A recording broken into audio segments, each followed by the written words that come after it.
Introducing the 1989 Eagle Medallion. Sophisticated, nimble, backed by a 7-year, 70,000-mile protection plan. New Eagle Medallion, the latest in a series of quality automobiles to wear the Eagle emblem. For some time now, we've been asking people the one thing they thought a bath tissue should be. Big. Soft. Big. Soft. And happily, that's what Mr. Big Bath Tissue is. Big and soft. On Memorial Day, the annual showdown between Pepsi and Coke Classic begins. Pepsi. So go to an America's Choice taste test booth this summer and see which one you prefer. Of course, most people choose the taste of Pepsi. Pepsi. Which means the most challenging part of this challenge is getting to the booth. Let your taste decide. Pepsi, America's Choice. This one. You picked Pepsi. Pepsi, huh?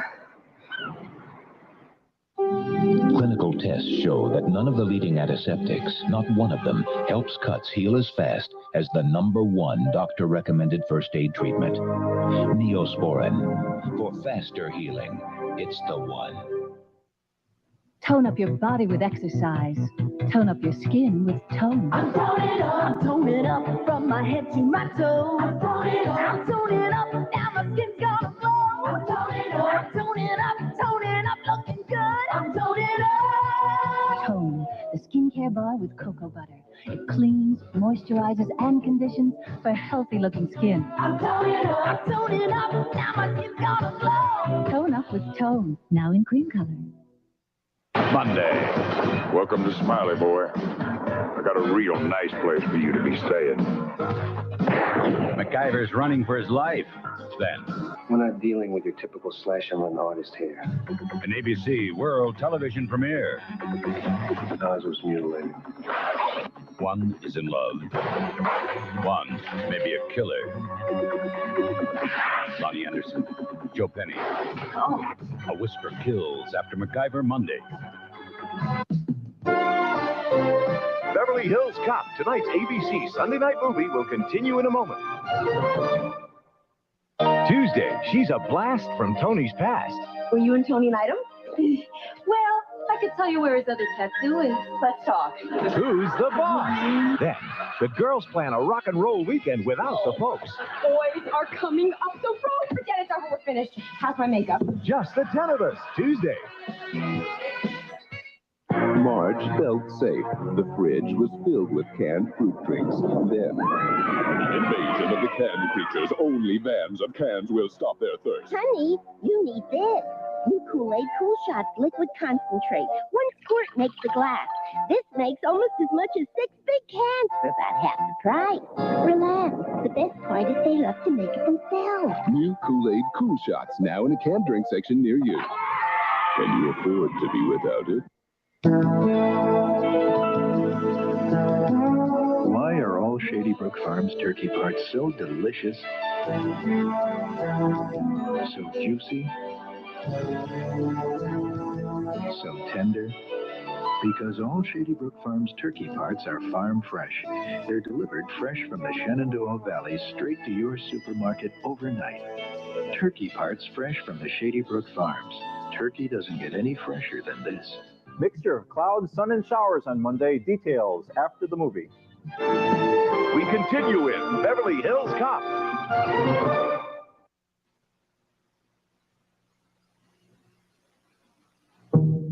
The reliable Nissan Sentra is loaded with the kind of human engineering people want. And for a limited time, Sentras come equipped with an added feature everybody wants: cash. Right now, you can get $500 cash back from Nissan on Sentra 2-doors, 4-doors, hatchbacks, wagons, and sport coupes.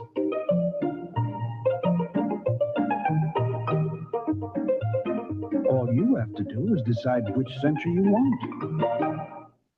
In Matilda Bay, there's only one thing that'll turn an ordinary night on the town into a night to remember. Matilda Bay Cooler. Little neck of the smooth refresher. Matilda Bay's a different kind of cooler, now made in the States. It's sensationally smooth, exotically refreshing, wildly unique. Try original fruit and new special dry. Take your taste away from the everyday. 9 o'clock, 12 o'clock, 5 o'clock. Great taste, Coca-Cola, cool, and the fries hot. Real food, good food every time. Take a little break of the best kind. Good times, great taste, great taste. Oh yeah, this is my place. Good times, great taste.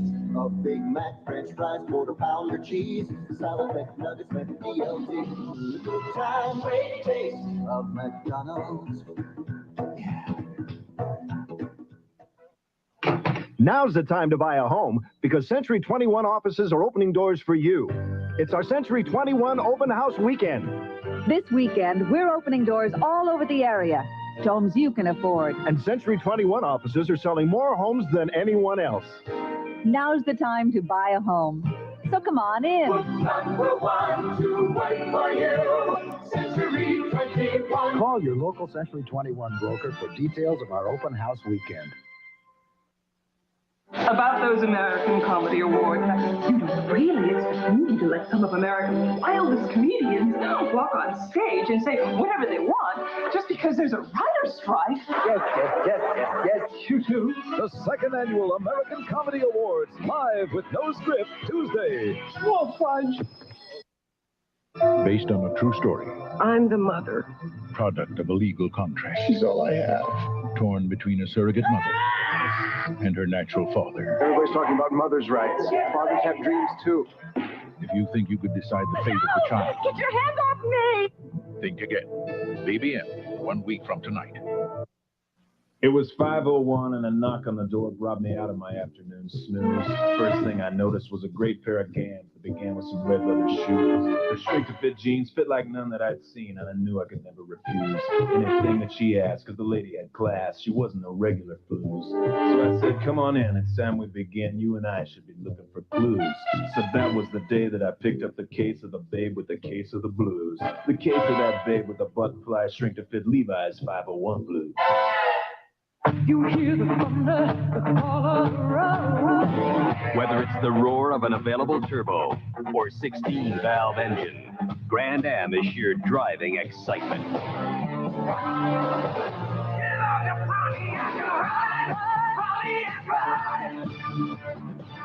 And now, with $400 back direct from Pontiac, you can really cash in on Grand Am excitement.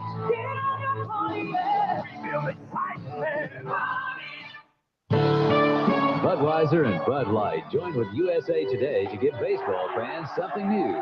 Now, for the first time, you can also pick up an official All-Star fan ballot free wherever you pick up Bud or Bud Light. Vote for your favorite Major League players. Then, test your baseball trivia and win valuable prizes. Answers are at USA Today every day. So fans, settle back with a cold Bud or Bud Light. Vote for your favorite All-Stars and be part of a baseball tradition. Nobody has a taste like Christie's. Nobody has a flavor like Christie's. Nobody brings out the frisky in your cap like the double-coated flavor of Christie's. Nobody's a frisky. Hey, nobody beats Midas, especially for foreign car brakes and mufflers. He came here because our price was a lot better than his car dealers, and because of our Midas guarantee. Nobody beats Midas.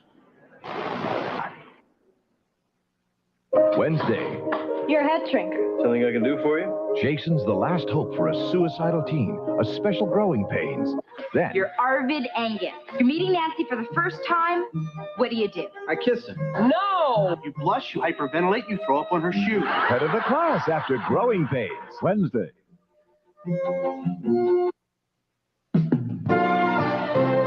Beverly Hills Cop, starring Eddie Murphy, will continue in a moment. What do you think of when you think of Sweden? This week, travel with us to one of Europe's most fascinating countries. Live from Sweden all this week on Good Morning America.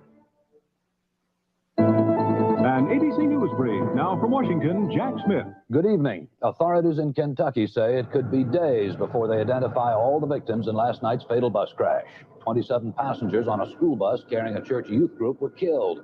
Medical examiners say they probably were overcome by smoke before their bodies burned. The Soviet Army began its withdrawal from Afghanistan today with a convoy carrying 1,200 Russian soldiers through rebel-infested mountains. More later on the Weekend Report. Honey, should we take the other car? I'd rather not. Ford Escort now offers an attractive new design, plus fuel injection and a 660 powertrain warranty. In fact, the redesigned Ford Escort may make your other car seem considerably less attractive. Honey, aren't we ever going to take the other car? Nope. The world's best-selling car just keeps looking better all the time. Congressional candidate Linda Bean Jones. The last 14 years, I've helped run the Jones family farm and served on the board of my Bean family business in Freeport. I know how to read a balance sheet. But when business isn't run profitably, it's got to make changes or fold its tent. Government can't fold its tent. We have to balance the budget by cutting waste and voting for congressmen who will hold the line on spending. In the June 14th primary, vote for Linda Bean Jones for Congress. We'll wrap up the state Democratic convention after the movie. We continue with Beverly Hills Cop.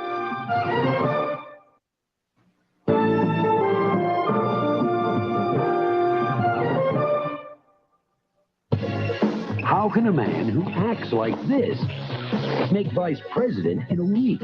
He's obviously keeping a big secret. Yeah. Tom Hanks is big. Rated PG. Starts from...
Welcome, everyone.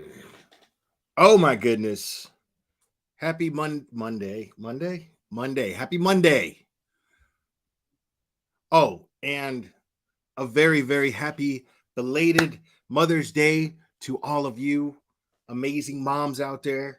Fantastic what you guys do. Being a mom is really, really cool, man. Really, really cool, man. It's like one of the coolest things on the planet that you can do. Mother's Day being a holiday is absolutely merited, in my opinion, because you guys are just fantastic. And as I said in my post, big much love, special happy Mother's Day to, I mean, this is the true crime community, people. There's people here who lost kids. There's mothers here in this community who lost kids. There's people who have joined this community due to the fact that they've lost kids. And so big shout out to you guys and a happy Mother's Day to you. You guys are the strongest out of anybody. So much love and respect to all of you. Now, so sorry, I finished one point. I was moving on to another, and the next point, just the thought of it made me laugh because it is basically what we were doing last time we were here just a few days ago. And dude, what a shit show that was. I mean, but here's the thing. There's like an hour left of that I didn't even cover. I just got sick of fucking being live. But there's like another hour left. I mean, it's probably just full of bullshit, but you know, I'll do the best I can with it.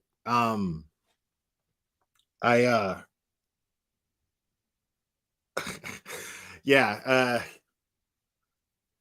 I can't even describe what I was looking at. Now, I know there was somebody in my chat earlier under the name Nicole Mobley, and that is the name of someone who testified in Letitia's trial. And I don't know if that's the same Nicole Mobley. I saw people in chat were curious. If it is you, welcome. If it's not you, welcome.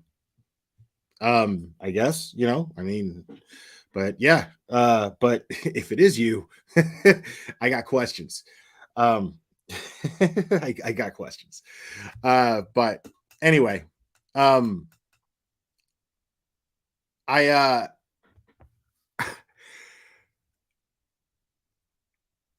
yeah. So for those of you who aren't fully aware, and I realize, and before I continue, I want to say thank you guys for joining me live. I know it's a late night. This is not the time that I usually go live, but I realize it's a late night, and I just got a new coffee machine. And so and it's been a few days, and I wanted to hang out with you guys. And I'm trying to diet, you know what I mean? And I got decent snacks. You know what I mean? I'm trying to burn some fat. And I I got like veggies to munch on, and some chicken salad, trying to snack smart. You know what I mean? But if I can avoid snacking at all, I will. And this definitely helps take up it helps distract from the want for junk food. So thank you guys for being here. Everybody else is just gonna have to catch the replay. I'm sorry about that, but those of you who are catching the replay, thank you so much as well. So yeah, let's let's pull this up real quick here. And all right, hi. They have. Would you agree with me? She's a dangerous. Yes. Okay. I was taking this all on, and I had this extreme, and it's almost in line.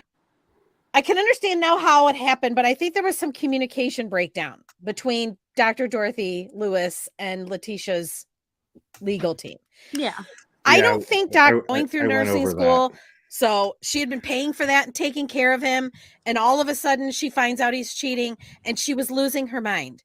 And I was taking this all on, and I had this extreme level of stress and shock over what was going on in her marriage to take it all on. I take it all on. I do that too. Yep, I do it too. I am okay. So these two people right here, you see this right here? I gotta go back just a little bit more,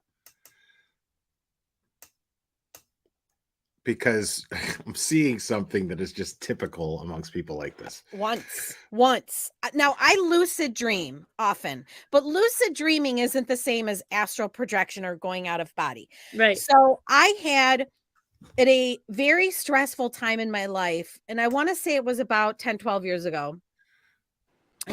What? Bro, what are you talking about, man? Eating. And I'm very empathic. So when I have a friend and they're going through a lot, I tend to. And I think I went over this the last stream. We're just going to we are going to kind of overlap a little bit as far as the stuff I went over last time. But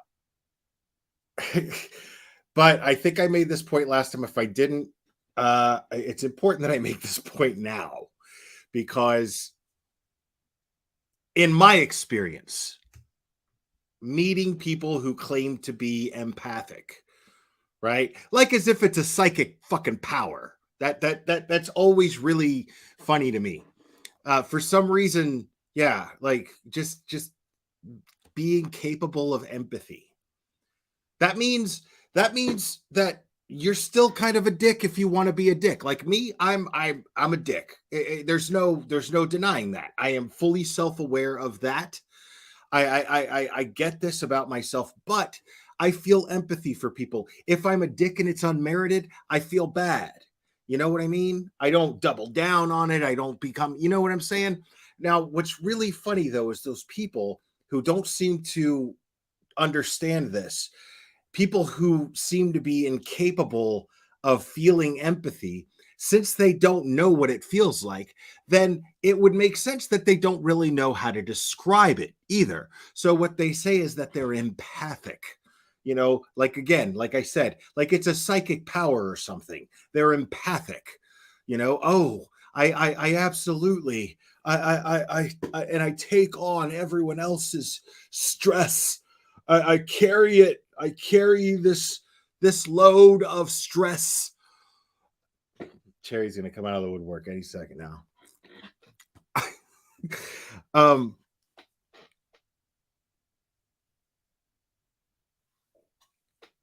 So there's it's always the people who call themselves empaths that always seem to be the most narcissistic. It's really interesting. It's almost always the thing.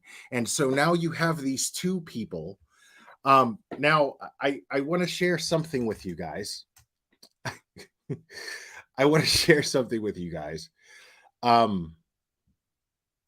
that I found kind of funny.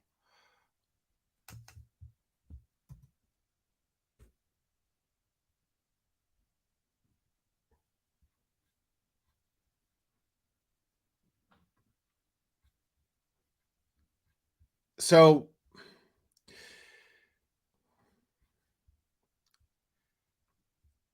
this happened in my comment section of my last live, right? So I posted a screenshot because crazy people do this. They fly off the handle and then they take their shit down. They dirty delete, as it were. And so this one right here, this I posted. So the idiot fangirl of Letitia Stout, Amy, here in this video that we're watching, wants to blame me for her deliberately showing her kid on another channel that has since been taken down for violating terms of service. Laughable. Because she posts this in the comment section going, "That's crazy. I never gave you permission to broadcast not only my face, my words, or my child on your video. Prepare for a lawsuit or take the video down." Well, first off, I'm not taking the video down, just so you know, just to be very clear, I'm not taking the video down. Second, you are the one that decided to put your kid on camera and do it on a channel that is known for violating TOS, because this is the second channel that she had taken down. The first channel got taken down. She got sued for $10 million for defamation, by the way. That's the credibility of the person that contacted you, because the fact of the matter is we all can see through this. You don't give a shit about your kid being on camera because you deliberately put your kid on camera. We know you don't give a fuck about it. So stop it, first of all. Second of all, we also know why you allowed this person, without even vetting her in any way, shape, or form, to interview you, quote unquote, and broadcast it. And it's simply because you befriended Letitia for bragging rights. And this was your chance to brag. Period. And I'm saying that I understand it because, I mean, I it's clear that that's the case, but I don't relate. You know what I mean? I think that anybody who has such a pathetic need to stoop that low and go through that much effort to befriend a child killer there's something seriously wrong with them. And they're arguably a piece of shit. So no, I'm not taking that video down. And the fact is, nobody here, this is the thing, and this is another point I'm trying to make. Nobody here is the type to in this community, nobody here condones any type of doxing. Nobody here engages in any type of doxing. And if they do, they're not welcome. So We do not condone any type of harassment or doxing or anything of that nature here. So I don't have to worry about people in my audience doing something stupid. Now, having said that, you should be more aware, because you don't get to you don't get to show the plain evidence that you were on a live stream with somebody whose last live stream was all about how people should shush their kids physically in public. So, yeah, I think that the person here who needs self reevaluation is you, because here we are showing what kind of a jackass you are for feeling the need to befriend Letitia. You wanted attention, you got it, because we all know that you did this for attention. You're not fooling anyone, at least not in this community. So, having said that, take it all on. I take it all on. I do it too. Yep, I do it too. I am this. They're such empaths. They take on everyone. They take on everyone's troubles. They take on everyone's problems. Bro. Canceled Karen. You completely and totally yaxed yourself. You responded to a $10 million lawsuit summons as "stop harassing me." You had the option to defend yourself in the lawsuit telephonically, and you refused. You wouldn't even take the phone call. I mean, same way. I take it all. I feel it all. I feel every shock to my core. I feel every hurt, pain that they're feeling. I've always been this way. And you're lying. And you're a piece of shit. Beside herself. She was losing her mind because she had caught her husband cheating. He had been going through nursing school. So she had been paying for that and taking care of him. And all of a sudden she finds out he's cheating, and she was losing her mind. And I was taking this all on, and I had this extreme level of stress and shock over what was going on in her marriage. And I had this experience where I laid down to take a nap, and I astral projected. I went out. I think you mean you laid down to take a dump. Of body, and I was above myself, looking down at myself. No, you weren't. Sleeping. Shut up, liar. I've never encountered that. And I could see myself. Oh, your house is pretty. Thank you so much. I love your cupboard. I could see myself sleeping. I could see myself breathing, and what we do when we sleep. It was and I was above. That's just a fucking dream, bro. That's not, you don't have a fucking superpower, dummy. That's a fucking dream. It's called half asleep, half awake. Everybody goes through this. Everybody does this. What are you talking about? Myself, like just hovering above myself. And I thought, am I dead? Like, did I die? Did I have an aneurysm in my sleep? And this is what death is? I'm looking at myself. And ultimately I came back, and I literally felt myself come back. Hi. And I was able to wake myself up. There's a little bit more to it than that, but that's kind of it in a nutshell. Right. So, and it's my understanding that that's kind of a form of dissociation. And Bro, you are reaching. You are fucking reaching. How is that a form of dissociation? That's a fucking dream, dummy. Dude, you know how many dreams I have where, like, I don't even know I'm dreaming? Straight up. No, this happens to me all the time, where I am a completely different person with a completely different life, And there are people in the dream that when I remember the dream, I have no fucking idea who these people are. But in the dream, they are family, they're close friends, it's bizarre. And maybe that has something to do with the universe. Maybe that has something to do with dimensions and all that bullshit, blah, blah, blah. But at the end of the day, until I fucking know better, you know what it is? It's a goddamn dream. That's it. And I'm not psychic. I don't have any fucking superpowers. It's a dream, dude. The human consciousness is an amazing thing. And I know shit about it other than the fact that it's amazing. I'm not a neurologist. I'm not Dr. Freud. I'm definitely not Dr. Lewis. It's another way of potentially looking at some of these shocking murders or crimes, that these people are out of body or something. Okay, like I have to pause this because I'm going to get a little off subject.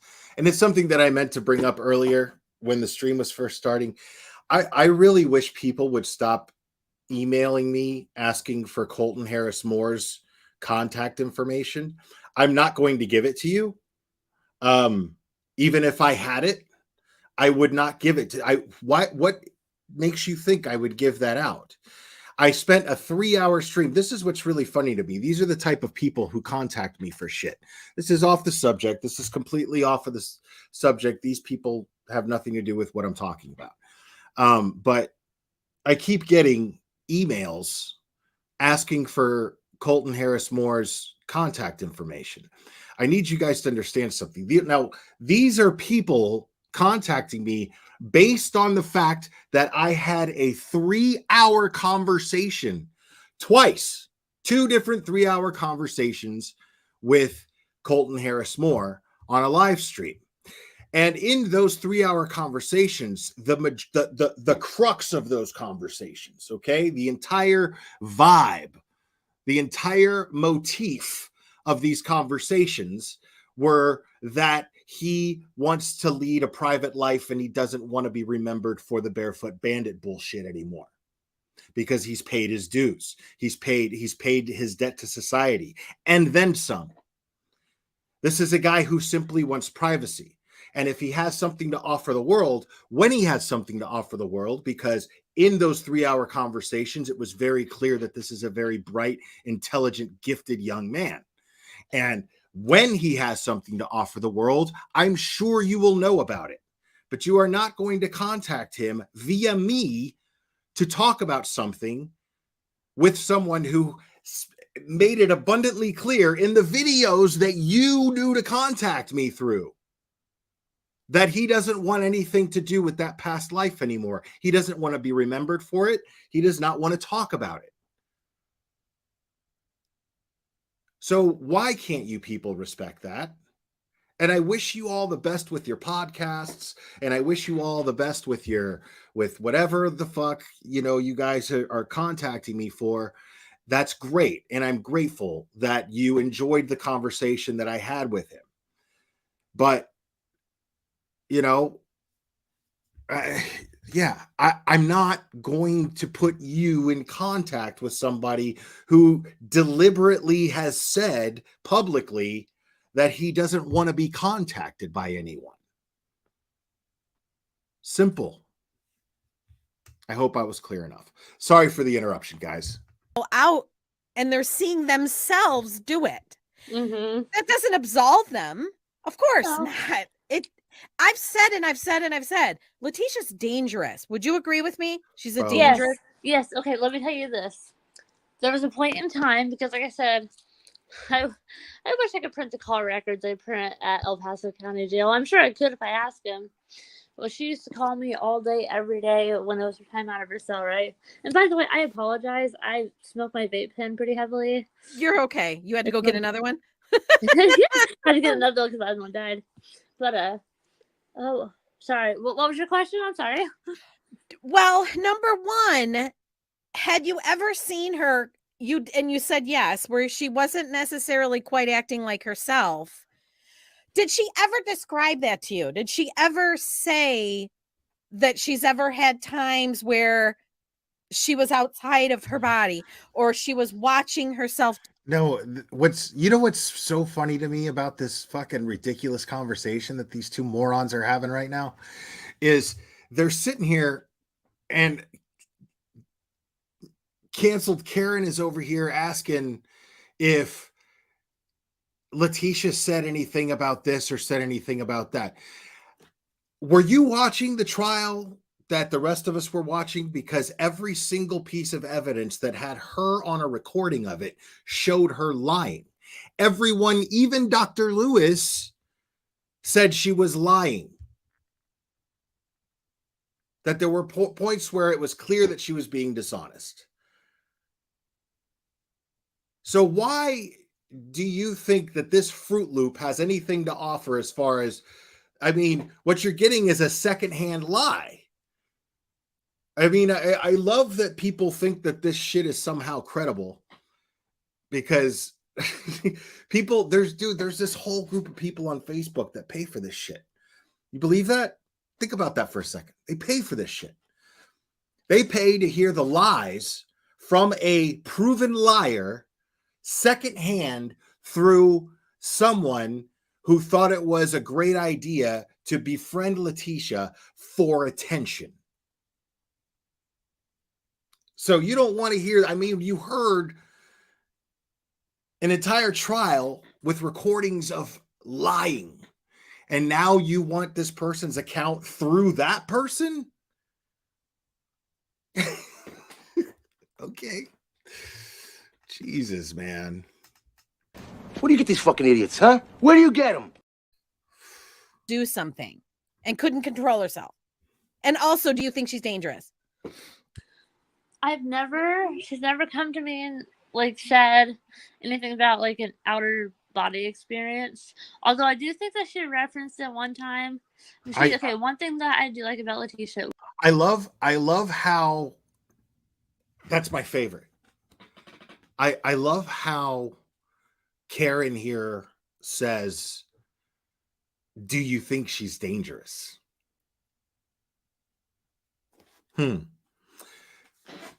Let's think about the stupidity of that question, right? Because all of these people watched the trial, right? All of these people read an affidavit and read the news before the trial, right? You know, I wonder, would a dangerous person, would a person who's not dangerous, would a person who's not dangerous slip out of their handcuffs during extradition and hit a sheriff's deputy in the head with an unopened monster can and open the door trying to escape?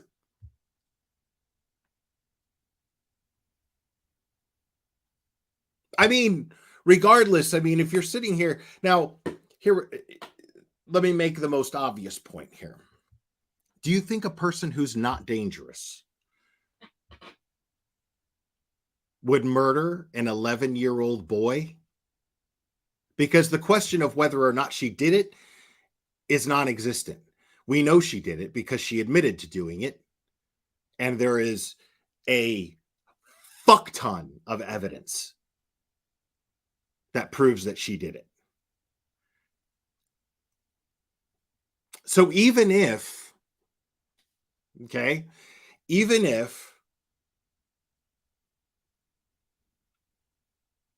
she was found innocent via insanity, right? Even if that were to take place, she still wouldn't be dangerous? I'd say that makes her more dangerous. Because she's irrational, she's unpredictable, and we know that she's capable of murdering someone. So why would this critical thinker ask such a stupid question out loud to that person? Well, I hate to admit it. I hope this doesn't offend you. She's very arrogant. She's very vain. She thinks that she is the most intelligent. Why would that offend anyone? The only reason that would offend Kay, is because that description fits her. just for the record there, Amy, the only reason that Kay would take offense to that is because that description fits her. What you're saying about Letitia so far absolutely applies to Karen. Like, absolutely. It's a fact. So I love that you asked her and said, you gave the disclaimer, I hope this doesn't offend you. Intelligent person on the face of the planet. Right. And that nobody's level of comprehension can compare to hers. So when her and I got to talking, she's like, this is the reason why I like talking to you, because like I can say things in a certain way and what you're picking up what I'm putting down. I'm like, okay, and I got what you're going with there. Man, I'm tired. What was that last question you asked? I know, I can tell you're getting tired, and I'm so grateful. If we need to, we'll do a part 2. I've done that before. We can take a break because I know this is a lot. Oh no, I wanted to answer that question. I just totally forgot it again. Did she ever express any time where she felt she had no control of herself, or where she's watched herself do something out of body? Mm-mm. There was another question though too that I had. She wasn't interested in none of that shit. Why do you think that she did? I'm telling you, that right there also helps prove the fact that she was not interested in understanding Letitia in any way, shape, or form. She just wanted to say that she was buddy with her on a fucking YouTube channel. I'm sure she imagined it being on like Dateline or some shit like that, but yeah, the thing is nobody credible is going to be like, hey, Amy, come talk to me. Nobody credible is going to do that. You know how I know? Because you're talking to Canceled Karen. That's how I know. Simply because you're talking to Canceled Karen.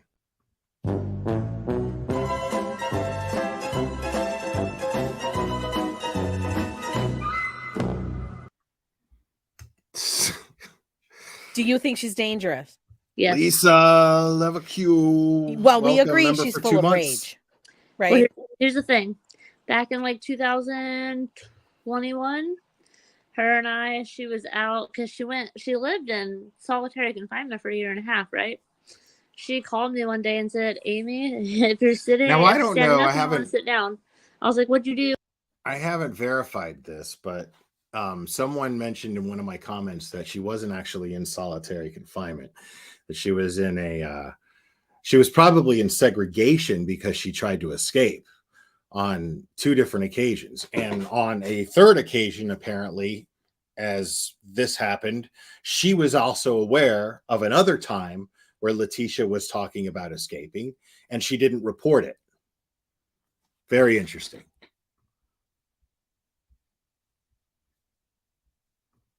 Lisa Maxwell, thank you so much. Next time she's out of body, send her to the light.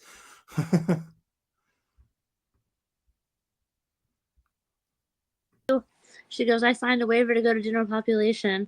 I was like, Tisha, do you think like not saying that you did what you're accused of? See, what I'm saying is I think that she was, and yes, Lisa Maxwell, thank you. What from what that person in the comments was saying, it wasn't it was more of a segregation. It wasn't solitary confinement. It was a psychiatric unit, and she was segregated because she was trying to escape or something to that effect. But I don't know if that's true. I can't verify that. But do you think it's a good idea with the charges you have pressed against you? And she's like, look, honestly, I'm going crazy in solitary confinement. Like, if I go out to general population, I'll get more TV time. I'll get more rec time. I told her, I was like, please just think about it long and hard and know that I think it's probably not in your best interest. She's like, well, I already signed the waiver. She's like, you will probably won't hear from me for 2 days. But, I'll give you a call when I can.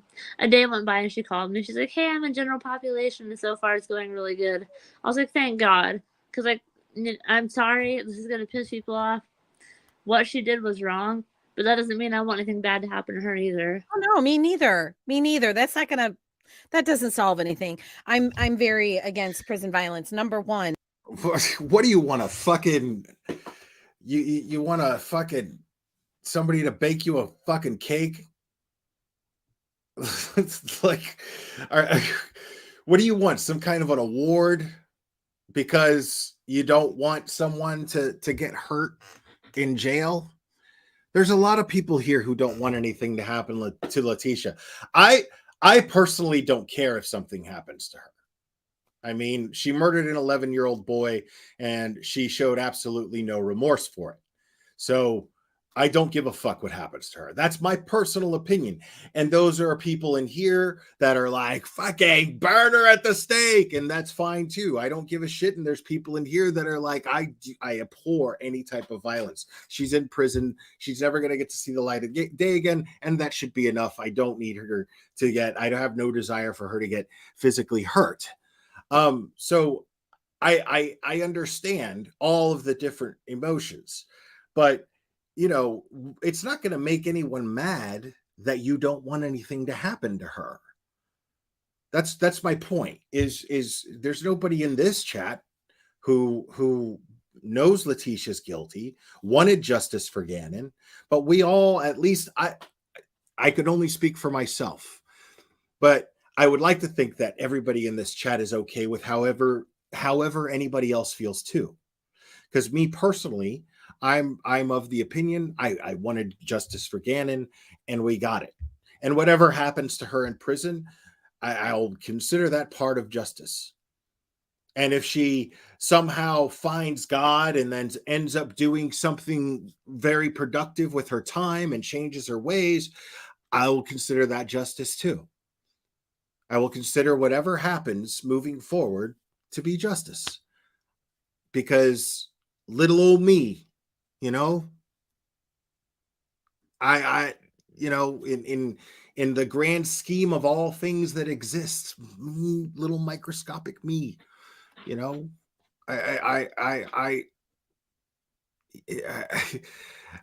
gotta just accept things, man, you know, and so I do. I try to just accept things, you know, as they are, you know, bigger plan than me, possibility of a bigger plan. You know, so me sitting there hoping and wishing the worst on somebody, it doesn't do anybody any good. You know what I mean? It's just a waste of my time and energy, really. But that's how I see it. Now, if you choose to do that and it makes you cope better with the idea of an 11-year-old boy, you know, getting murdered, I get it too. I understand, you know. But the fact that she felt like this is going to make people mad, like what kind of fucking people do you think people are? You know what I mean? Like, what's your opinion of people if you think that it's gonna, that you're worried about making people bad because you don't want to see somebody get hurt, regardless of who they are? The fuck kind of world are you living in? Because it costs prisons millions of dollars, ergo costs the taxpayer millions of dollars, because inmates will sue. And it's just not, we've come too far to regress and go backwards. We don't need to be, and furthermore, inmates get themselves in more trouble when it adds to their sentence. I wrote to an inmate for years who's on death row in Terre Haute. And the only reason he's on death row in Terre Haute is because he killed another inmate during gladiator games. They were having gladiator games. He was in prison in Texas, and he ended up stomping another inmate's head in and killing him. I mean, and he got a death sentence. I mean, you're lying. And you're a piece of shit. But nevertheless, I think she's dangerous, and I think she's dangerous to other people. Has she had any run-ins? Yes, this is the point I was going to bring up to you. When she got put in general population, her and I were talking back in 2021.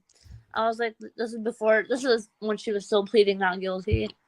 So, and I obviously had a pretty decent amount of the evidence against her, but not like all the stuff they put out in trial. So I asked her, I was like, if you're found not guilty, what's your next course of action? And she's like, Amy, I really don't know. I was like, I'll make you a deal. I live in North Carolina, but I've got people to watch the kids. I will come to Colorado Springs. I will pick you up. Not gonna lie, I'm gonna have to handcuff you. Please take no offense to that. But I think you and I can both agree that you are not only a danger to yourself, but that you are a danger to others. Okay. What the fuck fantasy world is this lady living in, bro? Did y'all hear that?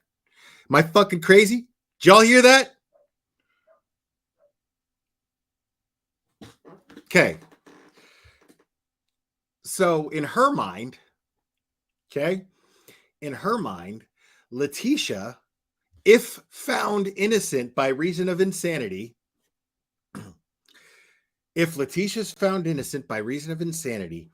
she's not going to go to a judicial assigned facility.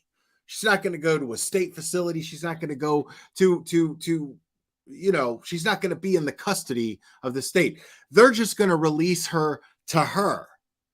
They're going to release Letitia to Amy here, and Amy is going to take it upon herself to handcuff Letitia so she feels safe while she's kicking it after the road trip.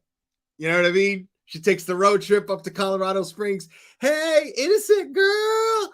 And then they hug and kiss and then they, she's like, oh, I really want to have a fucking Thelma and Louise moment with you, but you got to put your hands behind your back. Okay? It's just so I feel safe. All right? And then they're just going to be rocking out, sunglasses, hair blowing. You know what I'm talking about? Talking about never going to give you up, never going to let you. And Letitia's just back there jamming out with her hands cuffed. Dirty ass fucking hair in her face. Right? That's how that's going to go down? In your mind, Amy?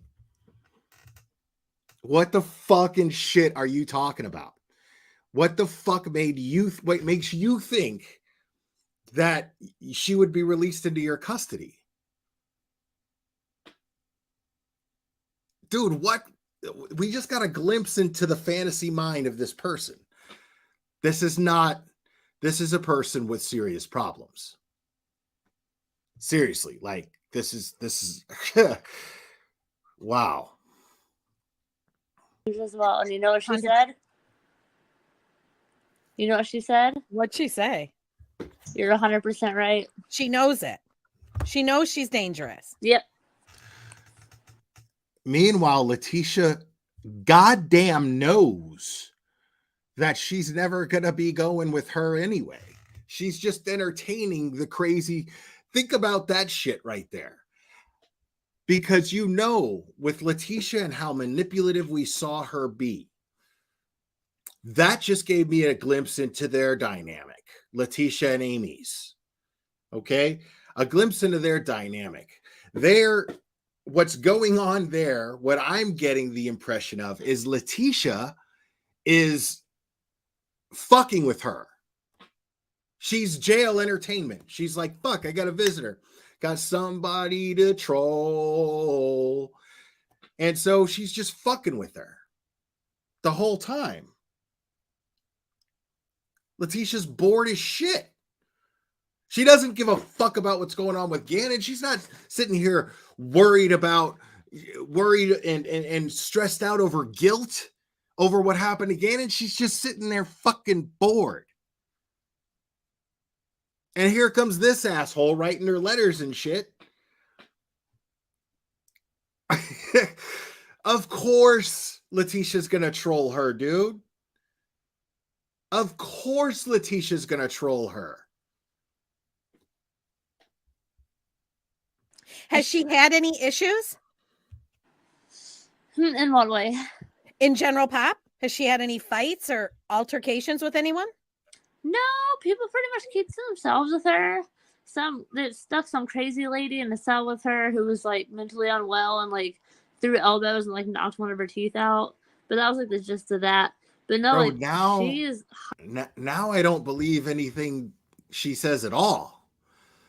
Because I mean, I'm sure there's some truth to some of it. You know what I mean? At least. I'm just saying I can't discern what I believe and what I don't really, because this lady is fucking out of her mind. Who knows what's what's going through her mind? You know what I'm saying? And then what's going to come out of her face?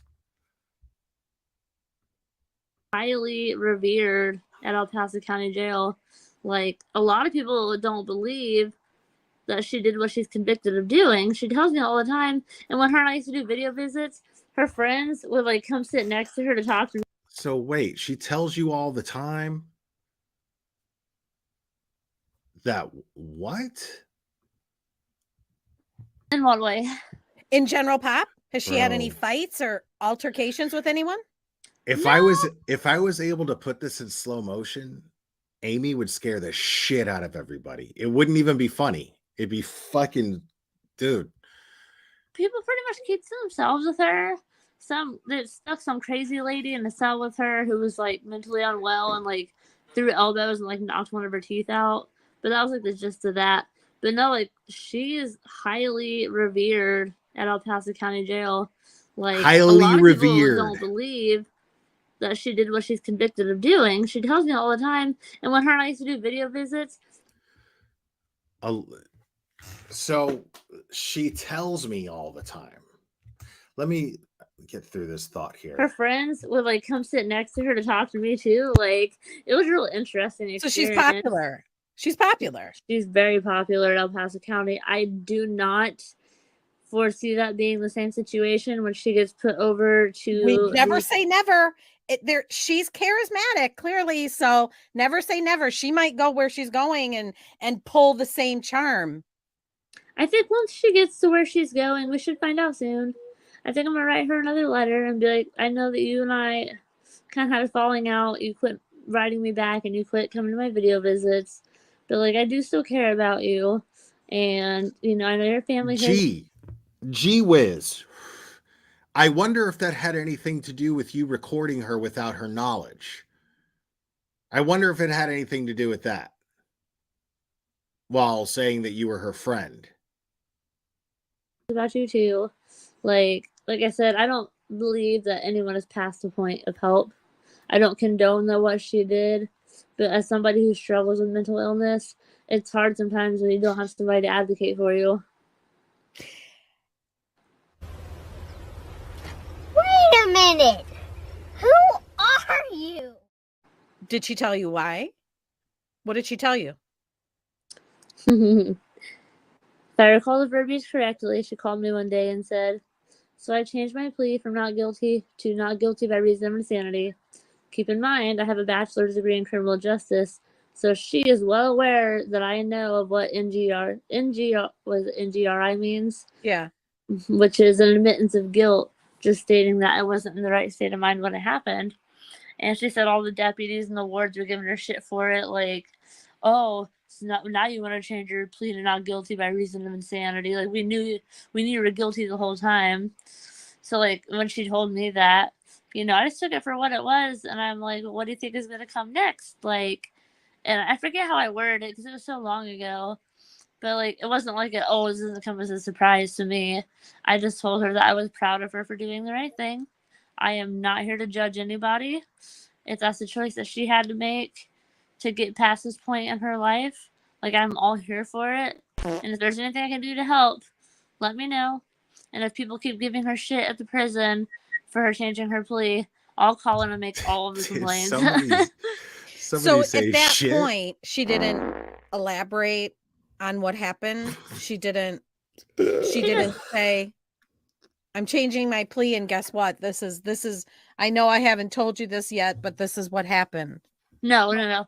She just told me she changed her plea by not guilty to not guilty by reason of insanity. And I believe her exact words were, and I'm sure you can figure out why. What is that? What do you mean? Well, she knows I know what NGRI is. And well, or did she mean by that, I did it?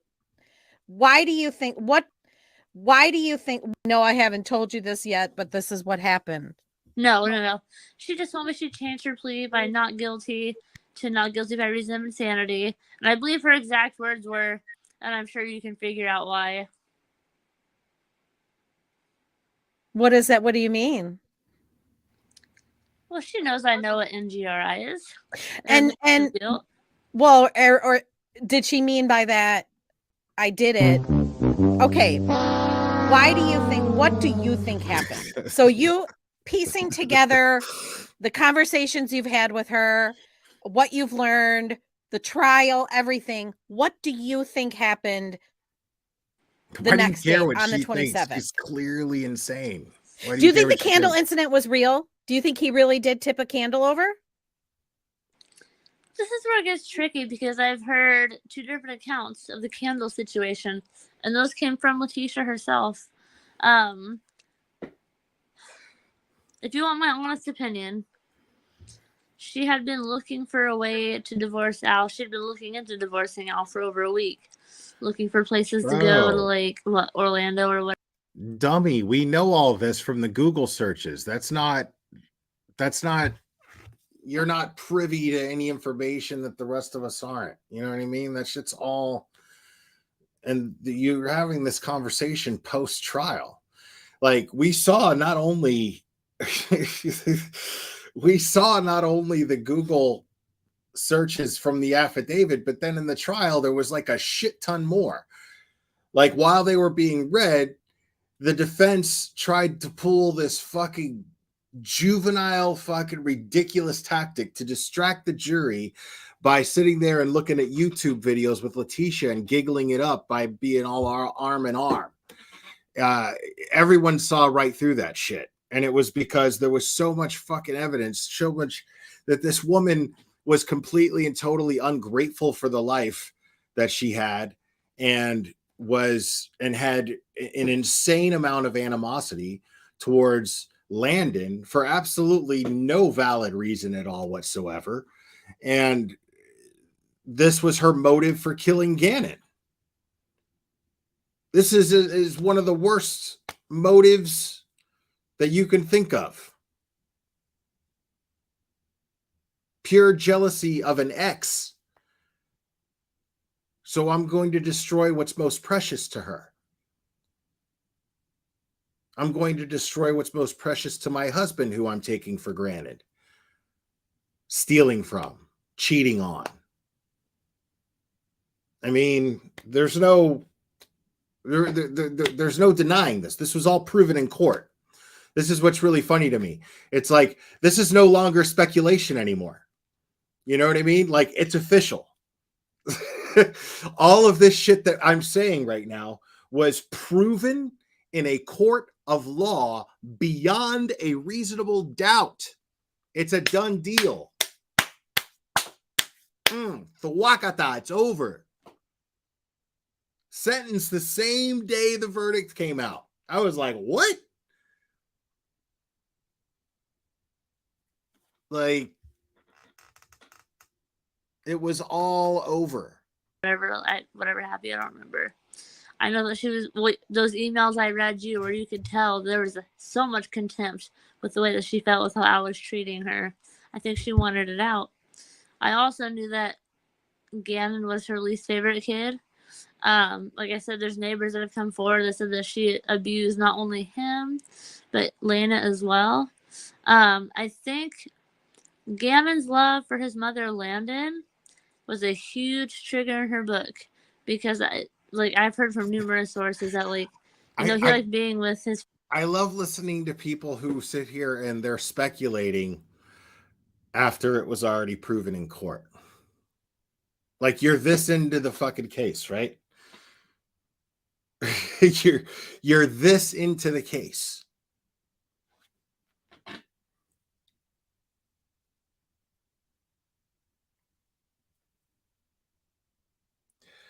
Yeah, Nicole Mobley, yeah, that's the plan. That's the plan for sure. But I mean, I think I got it. I think we're good. I have some pretty amazing resources. But I appreciate it. Family in Colorado, but that he'd always talk about wanting to go back to Mama Landon. And I think that pissed Letitia off because, you know, she's always seen herself as like the school teacher, like she's a good mom. Like, obviously she was a good mom to some extent because look how well Harley turned out. You know what I mean? Right. I think. Bro. Look. If I'm 11 years old and I'm living with Letitia as my stepmother, you better believe that I'm saying I want to go live with my mom. I want to go home. Like everything, every perspective we saw of Letitia was negative. It was exhausting. It just sucked out your energy. Sitting through that trial was at some points just pure torture. It was important to listen to. So it was like, you know, as she's talking, there was a lot of it. I mean, I was playing Candy Crush a lot, you know, but I was listening. So I was listening to her lies just trip over each other. So that was fascinating to a certain degree, but the overall feeling was that she was completely and totally exhausting. That she was just a bad succubus of a person. I'm too old and have known too many people and have had too many toxic relationships to not recognize this. You know? And you can absolutely hear it in Letitia in these phone calls. Every single medium that showed Letitia being Letitia was that of a very exhausting, horrible person. Not necessarily a murderer, but definitely a shit, selfish piece of shit asshole. I mean, there's no denying that at all. Not a sick person, not an I need help person, a I'm making this about me person. Regardless of the fact that there's a dead kid who I killed. I'm making this a me thing. Which is exactly what she did. And it was really, really disgusting. But it was exhausting. I mean, I don't know what these people are talking about. I mean, for the longest time, because Gannon took Vyvanse, which is extended. Like, yeah, Gannon would absolutely, if I was 11 years old and I had someone like Letitia as my stepmom, I would want to go home. I'd want to go to my mom so bad.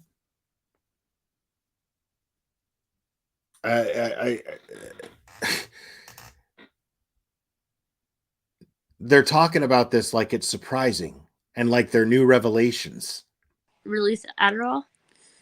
I swore up and down for the longest time that she was taking his Adderall because if you take it and you're not ADHD, that shit will make you fly like you were on meth. Right. It never came out that I'm sure it would have in court if that were the case. But I think what happened was I know he had an accident in his pants. At the Garden of the Gods. Garden of the Gods, yep. Mm-hmm. And I think that she got tired of cleaning up after his messes. But now we compare that with the fact that we know that she was giving him almost daily enemas. Like, that's kind of a huge thing to do to an 11-year-old boy that's not even your own kid. So she says. It's cool. So she says. Okay? See, here's my thing about the enemas. That's what she claims. That's what Letitia claims. There's no evidence of this. Nothing was in the autopsy about any type of assault.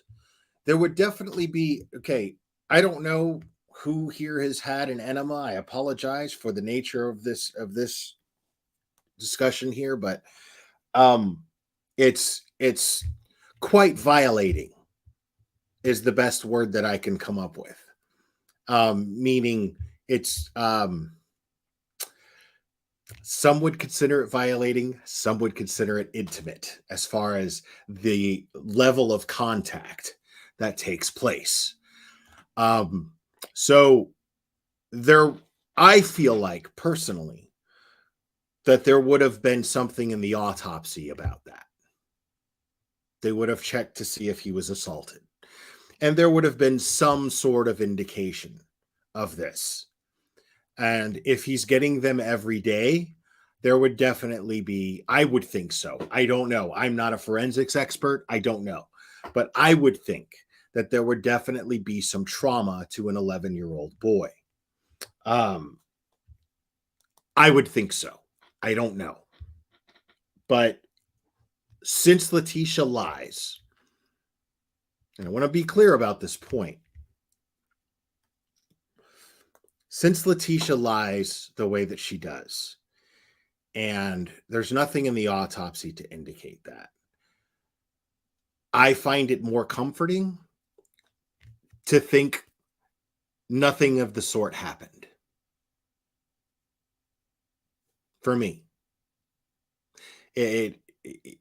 Even though the other details are gruesome and brutal, well, they're gruesome and brutal enough,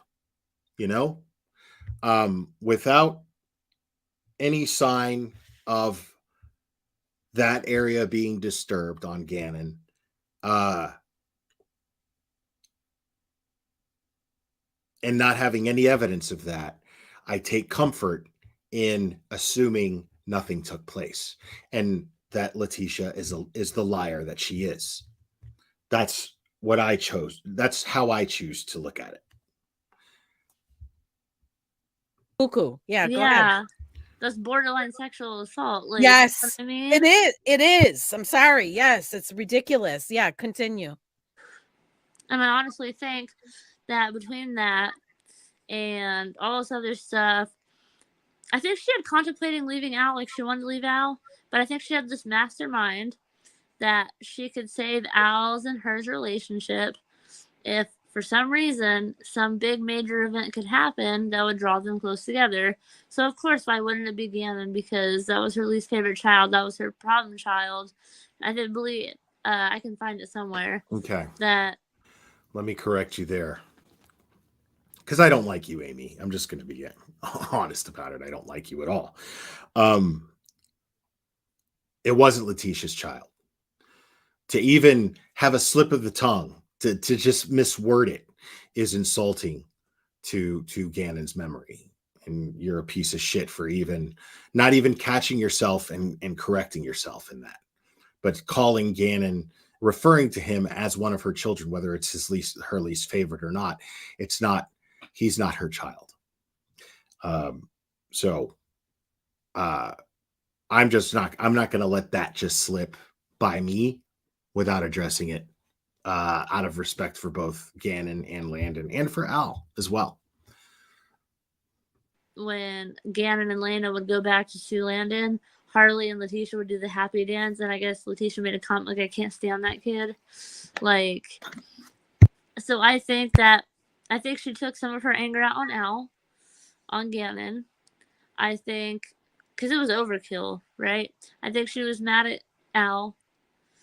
I don't know what Gannon could have done that day, but you got to sit back and think, as much as I want to sit here and say I think that she snapped, the level of premeditation leading up to that event tells me that she had this planned. So it's my theory. She tried drugging him first with oxycodone. It didn't work. She drove him around hoping he would die. It didn't work. They come back to the house. I believe that she brutally stabbed him. We know for... Hey, detective.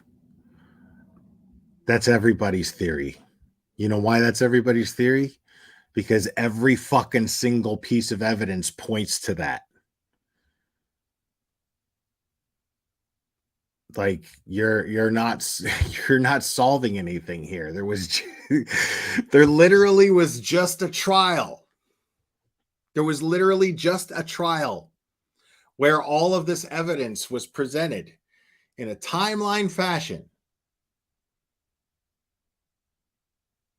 that dictated exactly what happened with evidence. Like, that's what the prosecution's supposed to do. present evidence that proves beyond a reasonable doubt that the defendant is guilty. That's exactly what they did. I don't know why you're talking like you're... In fact, the stabs came first because he had self-defense wounds. What they're not sure came next was the blunt force injuries of the gunshot. But I think it was Judge Warner said he believes that he was beaten over the head with a baseball bat, and when he hit the ground, he was shot in the face with the gun. So I think Letitia did that, and like I said, I'm not talking ill about her, but I think that she thinks that she's so smart because she's gotten away with everything her entire life. I feel like she thought that she could get away with this one too, and that somehow Al losing his child would bring him and her closer together, and they could, start having a stronger bond or something. What are you? An idiot sandwich. Idiot sandwich! Tiguan parked at French Elementary School. That's when he knew a red flag was up. But why so... It seems so frenzied. This is what I can't get past, is the actual... It had to have been a bloodbath. There had to have been blood everywhere. It was like a horror movie. Why?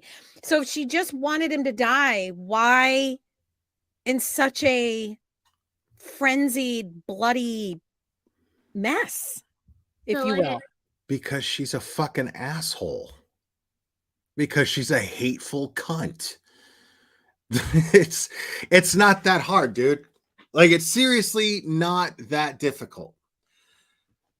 That's the easiest, because thanks to how stupid of a why that question is. The easiest because is because she is a hateful, vicious fucking cunt. There's no middle ground. There's no, no. Like, it's already proven that she's not crazy. She knew exactly what she was doing because she knew enough. It took almost as much of a piece of shit to cover it up as she did. And the efforts that she went to. Man, I wish that judge would have fucking done that. I wish that judge would have sentenced her to that solitary that Al requested. A day of solitary for every mile that she drove to dispose of Gannon's body. Dude, I would have I would have loved that shit. Like, I would have just been so beside myself with happiness. Every time that judge talked, dude, I was like...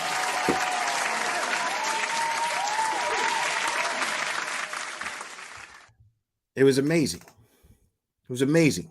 The judge was on point with everything. Like I said, I studied criminal justice, and situations like this are called crimes of passion. So people go like, okay, let's say somebody comes after me and like it's me versus them, and I'm gonna stab them. I'm gonna stab them 1 or 2 or 3 times and call it good and just hope I did my thing.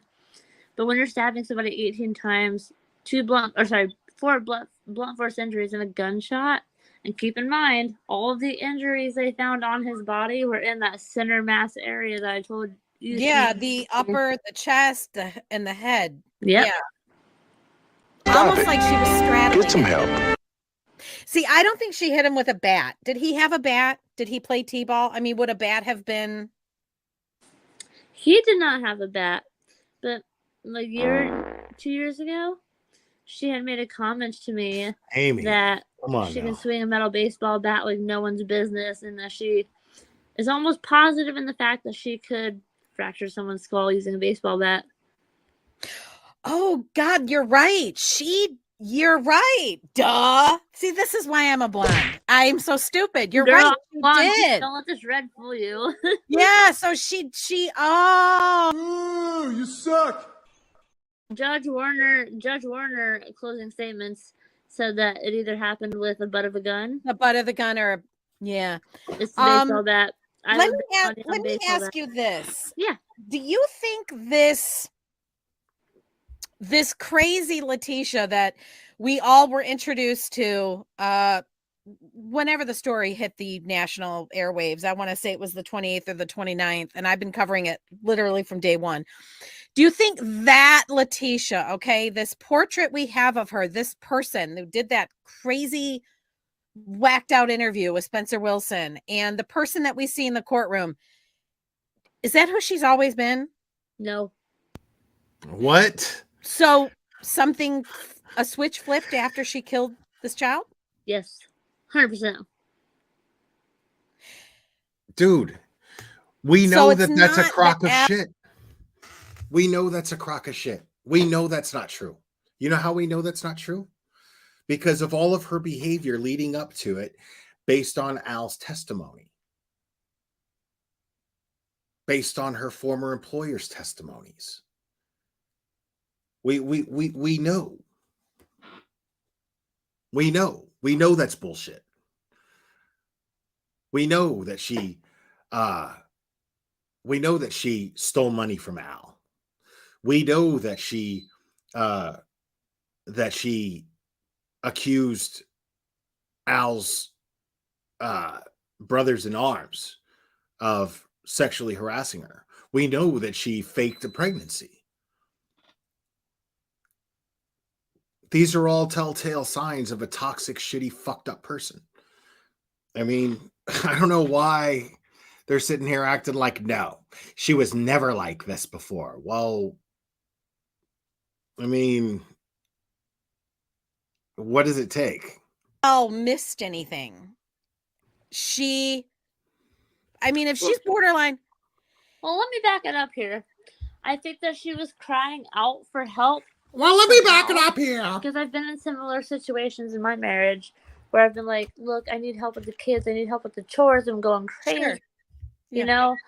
And Al, as you saw in those emails, like would push her off to go bike riding or be like, this is your job as a woman or whatever he said. I can understand her, knowing her personality, probably lit a fire under her ass. I get that.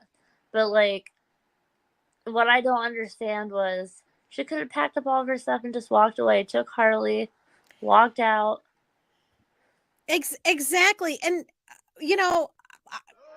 I don't know what your you kids are are still full young of yet. shit. Mine are all older. I have know what the fuck you're talking about. A 22, 23-year-old, and I have 17-year-old twins. Oh, you could be my mom. I just turned 32. I probably could. Yeah, I could be.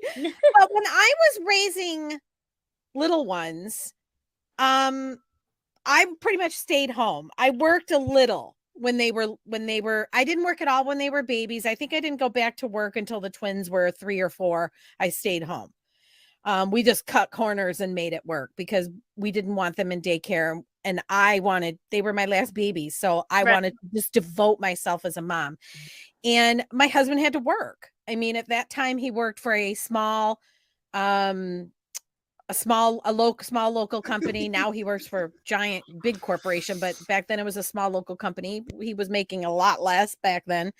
But I loved every minute. I loved hearing their little coos and getting up with them and giving them their Cheerios. I treasured every moment, but then You're lying.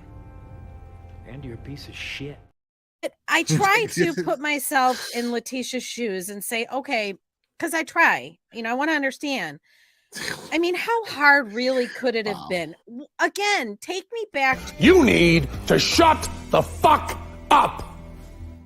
Hyperactive, had stomach issues. I mean, I've always had, I guess, a bias. I feel like, excuse me, she treated Lena like gold, but she always treated Gannon like, I don't know. I think it's because Gannon reminded her so much of Landon, and that intense jealousy. She always wanted to be Landon or better than Landon. So there's numerous times where, I think I have those recordings too, where Gannon's on the phone crying. I want my mommy. I want to talk to my mommy, and Letitia's recording it. And like, I don't know why she was recording it. I don't. But it's like, that's his biological. You're telling me there exists recordings of him crying, saying, I want my mommy? And yes, somewhere in the depths of the internet that might still be on my phone or my. You're lying. And you're a piece of shit. Record him crying and saying, "I want my mommy." Yes.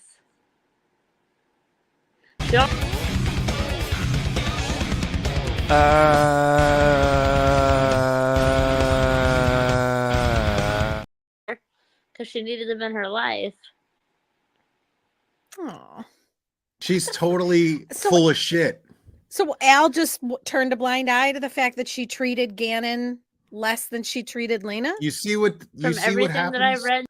You see what happens here? You see what I'm talking about? Like, this lady just gives Karen an opening to trash Al. Because, I mean, so here she is, she's saying there's recordings of Gannon saying, I want my mom. And she's painting Al to have turned a blind eye to this. Now, why wouldn't she play these recordings? Now, I believe that Letitia may have told her this. I'll give her that much of the benefit of the doubt. But Letitia's full of shit is what we have to remember. So I seriously doubt that these tapes or these recordings exist. And if they do, let me make something abundantly clear.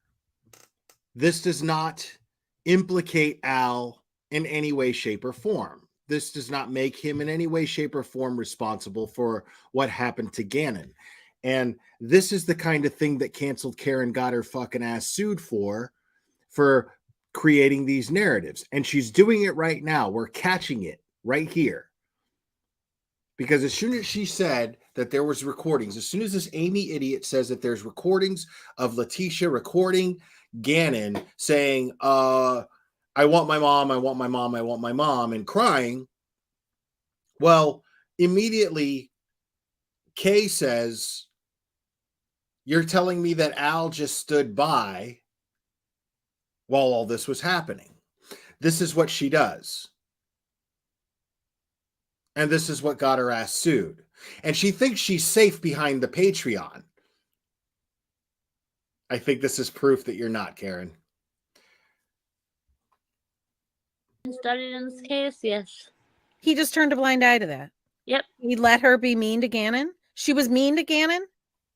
From everything I've read, she was mean to Gannon, and his focus was on the military. Wow. Which I don't know if you've been with a military man before or not, but a lot of military men are that way. You're lying.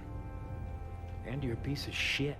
Left it on her. Well, they're your responsibility now. Why would Al not let them go back with Landon?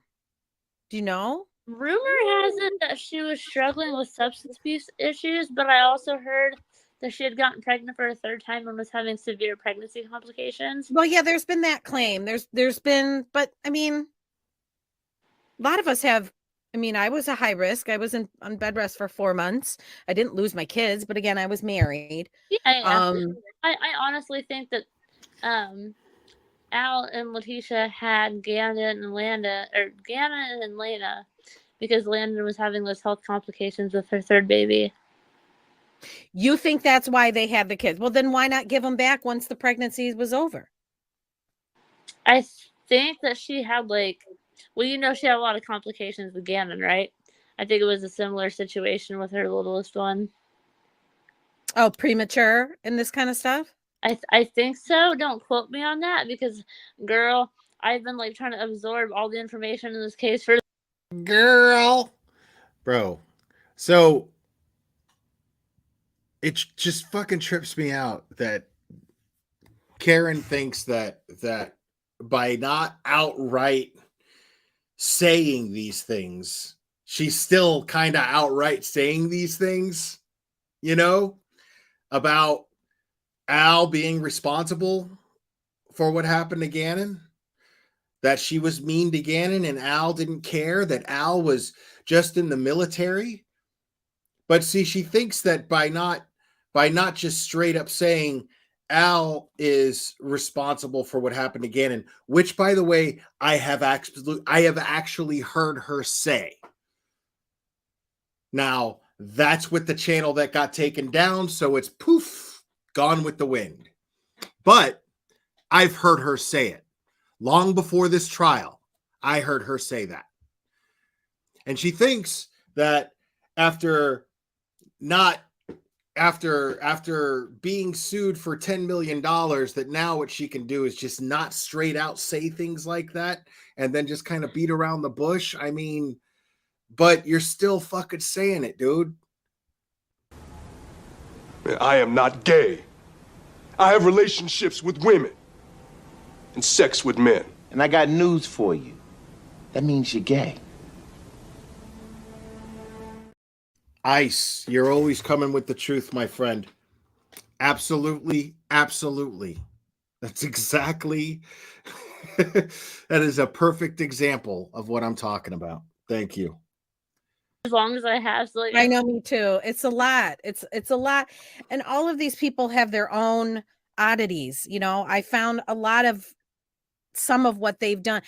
This is how I've come to interpret it, or how I'm lately. Okay. I'm going back and I'm revisiting how these people have portrayed themselves. right. And it seems to me that the whole lot of them are immature. Yeah. And mentally and emotionally immature. And when you have mentally and emotionally immature people who are so what do you call responding to an official court document, a summons that you're being sued for $10 million and you're expected to show up to Mississippi with, I don't have any money, don't harass me? Is that mature? Just curious. I'm just curious if that's considered mature.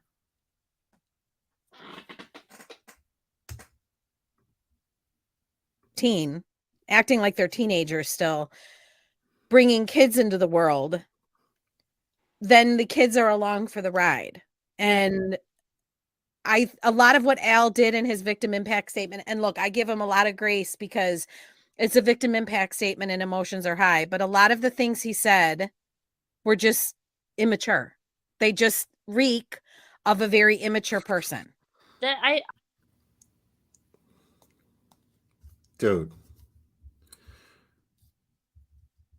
like you said it yourself, emotions were high. This is a guy who has waited 3 years to get justice for his son, his murdered son, his murdered 11-year-old son. He's waited 3 years while the person who did it managed to manipulate the courts and stall. And he finally saw justice that day. And I got the impression that he's the kind of guy to try to mask some of his emotions with humor. I got that. Some might think that that's inappropriate. My opinion on that is, what's inappropriate about an impact statement from a grieving parent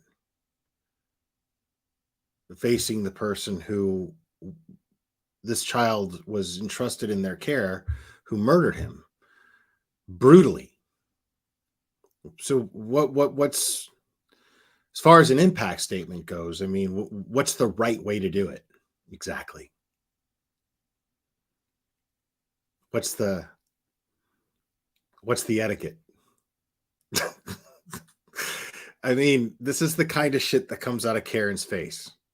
What's the etiquette exactly? Like, I oh, it's just funny to me, man. I caught that too, but I would be lying if I said I did not lose my shit when he called her a nappy head. Nappy-headed. Well, and there's a little bit of uproar about that. I mean, like I said, I try to give him a little bit of grace. I thought the whole new because the new because I'm sure Al Stout is sitting at home right now, listening to you and going, "Whew, man, I was worried about how that impact statement came off." You know, I hope the Oscars don't pass me up, but whew, thank God Karen here gave me a little grace. That's shit. I mean, without that grace, I don't know. Without that grace, I don't know. Al Stout had every right to just not give a fuck about what anybody thought when it came to addressing the murderer of his child who betrayed his trust in every possible way that somebody could. Fuck you. Money coming up there and her dad and all that. I thought that was so bizarre. Like I did too. It's so strange to me. And you know, look, I'm not at all trying to act like my life is 100% together and I'm a perfect human being. I had a child out of wedlock and then same and then left that child's father, who is now deceased, and came from California to Michigan and brought another man into my life. So I'm by no means perfect. I brought another person into my son's life. In retrospect, was it the right thing to do? I mean, you're talking about 1995. Things were a little bit different then. Yeah. And I did it for the right reasons. And so I try to give Al a little bit of grace and say, well, maybe he was doing it for the right reasons. He realized that Gannon and Lena needed a mother figure. They needed a woman. They needed somebody to be a mother. But I don't think he really thought it through. Children are not hamsters. You can't just pluck them from one aquarium and put them in the next and expect them to just deal. Right. And so I'm a little disturbed that he's now dragged Lena into yet another foreign family. It's like we're just patchworking families together. And trust me, I have thought the exact.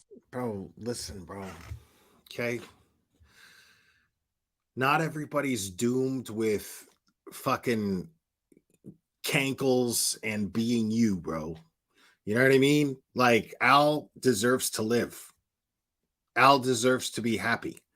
Okay? Just because he wasn't cursed with he just because life didn't yaks his ass, you know, he deserves to be happy. Well, who the fuck are you to sit here and judge this dude for remarrying somebody who he has felt a bond with? These are two people who both lost children. Only the two of them can understand each other. A decent person would see the positive in that. A decent person would look at it like, well, maybe that's something Lena can learn from. Maybe Lena will have this. Maybe these two people together will help create a strength that will set an example for Lena to follow and have that same strength in dealing with her lost sibling growing up. See, shitty people will never think of things like this. You know, they got to go this way. They got to go this route right here. Well, is he thinking about what he can do to Lena? The fuck is it your business? Who cares? Let the dude do his thing, man. What the fuck's wrong with you? Same thing. And children don't handle that well. Children are resilient, so they might seem to be handling it well, but it's causing all sorts of internal dysfunction and it's affecting their psyche. And those things that they're doing may not present in Lena for 5, 10 or more years. And I was shocked, along with everybody else, that she's not. Bro, it's easy. You just have some fucking high standards, you know? You make sure that there's somebody who not only you get along with, but your kids are going to get along with before you bring them into their life. And you're golden. And then you take the chance. And no matter what, you're there for your kids. You put them first. I mean, it's not a difficult, you know, scenario to pan out. You know what I mean? Most people, this is what people do. They get divorced and they remarry. As a matter of fact, 50% of married people divorce. How many do you think get remarried? I mean, it's a very normal, average thing for people to get divorced and then remarry. And a lot of the times it works out just fine. Most of the time, the kids turn out just fine.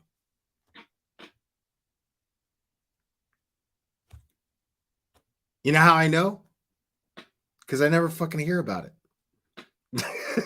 I never hear about it. I never hear about some disaster happening simply because somebody had a step parent. You know? Like, I realize serial killers like are usually abused in their childhood and things of that nature. Sure. But I mean, what is, you know what I mean? Like you're sitting there the way, what's that going to do to Lena? I mean, maybe she'll gain a new person in her life that she has a great relationship with. Ever think of that? No, of course you didn't, because that would actually be something that a decent person would think of. Not back with Landon. Why? After everything that's happened, is she not? Why does he still have her? I don't understand that. Do you think he's controlling? Because I get the sense he's a little controlling. Okay, yes, I've gotten that sense, and I've gotten that sense from talking to Letitia too. So, who cares? What difference does that make? Why is that anybody's business?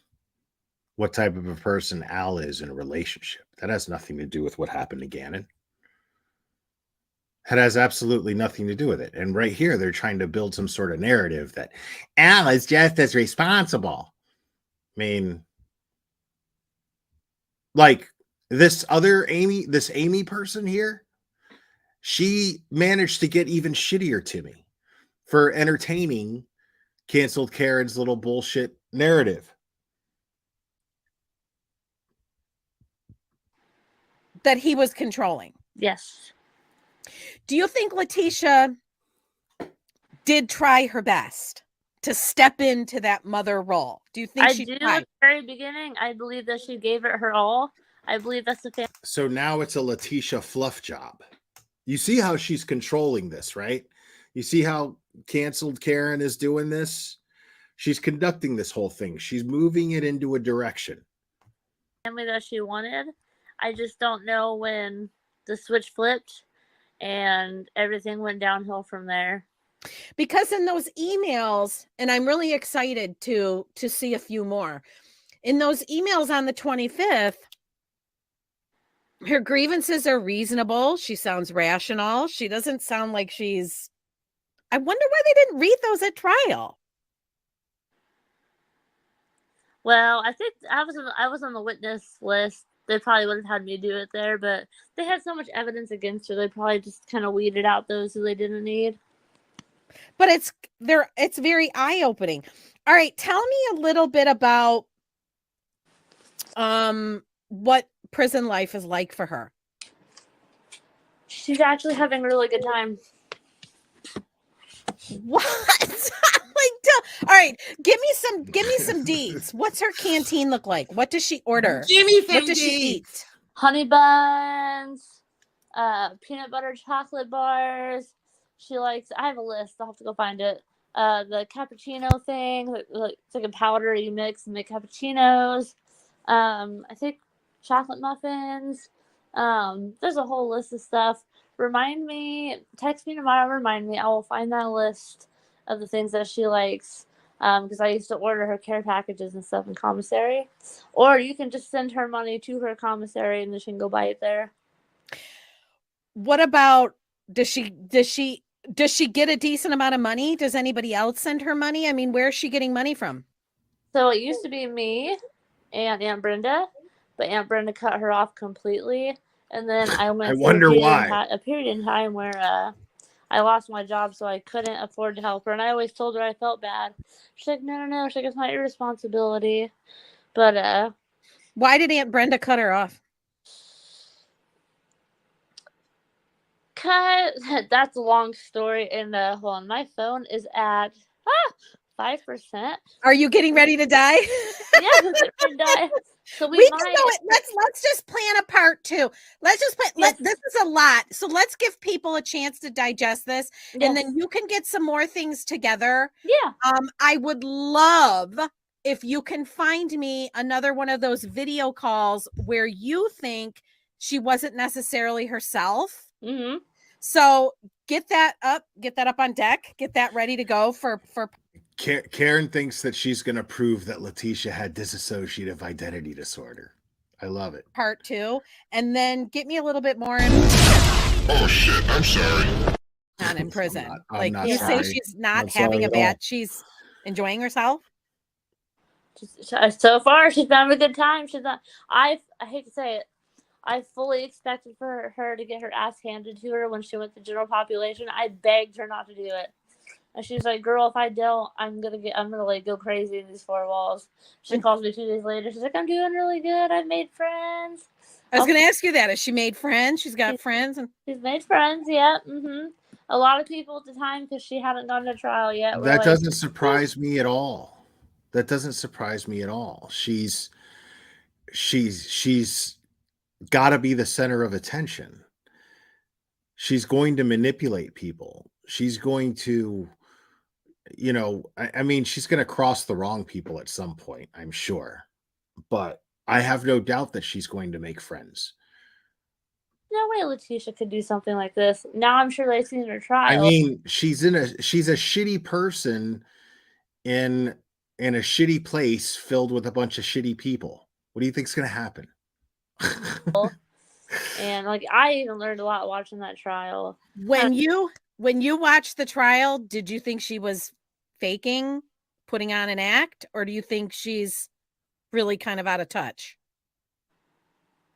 That's a loaded question, because I've seen her out of touch before, but it's not a loaded question at all. You've seen her acting like a different person. She asked this question like 10 times. I've also seen her act. What do you think during the trial? Was she with the finger flipping and all that? What's that about? Letitia. That is just who she is through and through. The finger flipping is just who she is. Yep. But was she this person prior to murdering him? Had she been that way prior to murdering him? I don't think so. But like now, like since she's been in jail and stuff like that, like yeah, flipping people off. You just see when they bring the suitcase out to show. We never saw Letitia in trial. We only saw Maria Sanchez, because Maria Sanchez is the real Letitia. Yes. And she went like this. Yes, she's so strange. I don't understand. I'm having such a hard time. It's like this Jekyll Hyde. I'm having such a hard time. Did she just hide this from Al really well? There ain't no way they would hide this from somebody for that long. I have mental health issues. I couldn't hide them from my husband. Like, not even in a day. Unless you can't even hide them from us. You're like top tier narcissistic. There ain't no way. Like, he couldn't have seen the red flags. There ain't no way. He had to have. This is where my stumbling block is, because I'm like, she's so strange. She really is bizarre, and she's been that way from day one. She's been bizarre. The interview that she did, and everything's so strange. And fucking meth farts are coming through there, Amy. Jesus. So number one, thank you for sharing with me what you have. Of course. And I'm excited to see some of the rest of these emails, because I think that might help me form a more rounded out picture. But she's such a bizarre person. There is, for me, this great disconnect between, okay, this is the Letitia I have over here post the murder of this child, but I don't know who she was prior. So she's so crazy and weird post the murder, but was she crazy and weird prior? And he just clearly, what was he attracted to that? Did he like it? Did he do that? I mean, that's my stumbling block. What did he miss? I think as more time comes out, we'll find out more. Back in like 2021, she gave me permission to write a book from her perspective of things. I did let her know, if I write a book from your side of things, you cannot profit from it, because Gannon's family will come after me like white on rice. Well, right.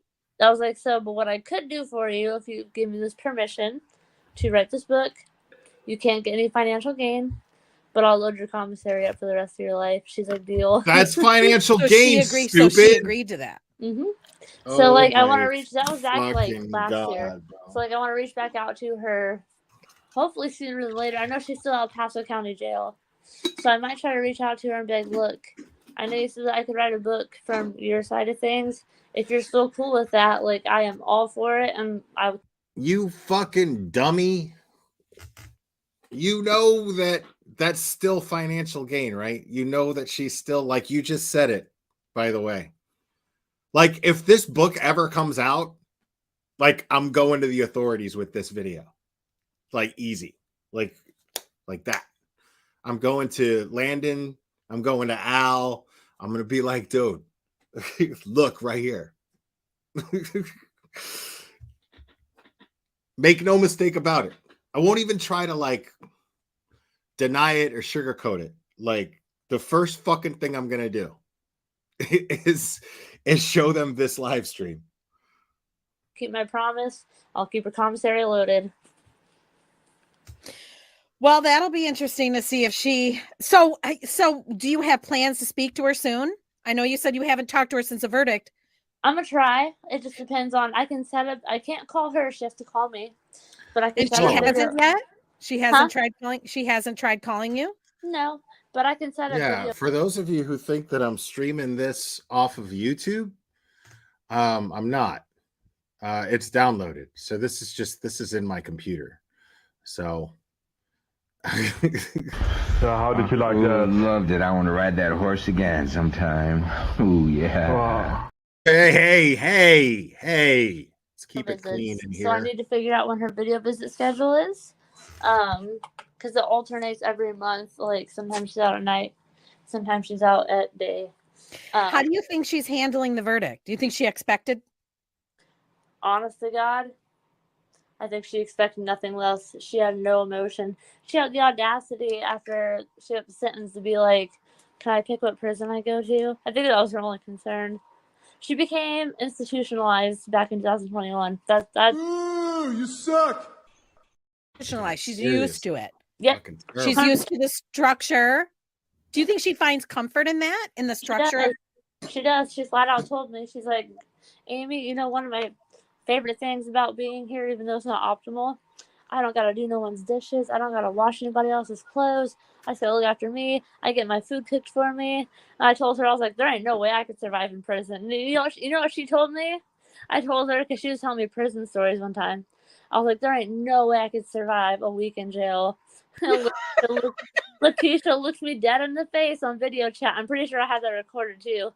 She's like, you know how you avoid that, right? I was like, what's that? She's like, don't commit any crimes that'll put you here to begin with.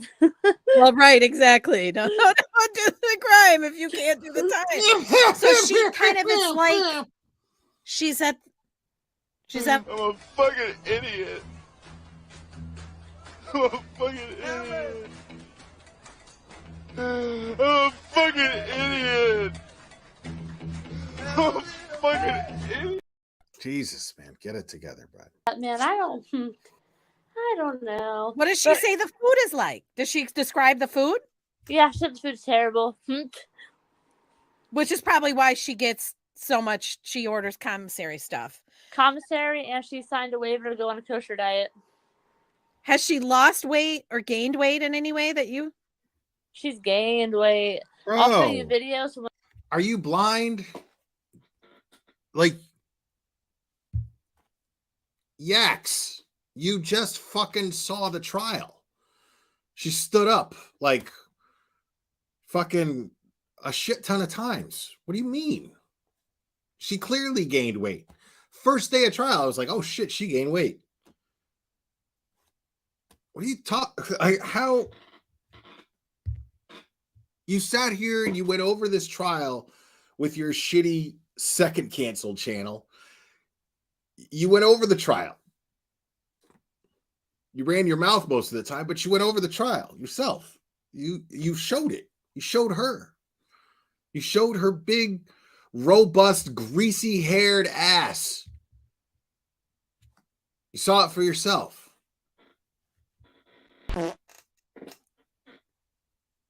When her and I talked for the past 2 years, and then go look at the videos of her trial, she's gained a lot of weight. Well, you get those videos together. I'm gonna let you go because I know you're getting tired, and I know you've got a lot going on. You've got health issues going on, and I'm here for you if you need anything from me. Get those videos together, the ones that you think people will get the most from, and that we can generate some discussion around. So get those up, queued up on deck, and we'll do part 2 tomorrow or the next night, whenever you're feeling up to it.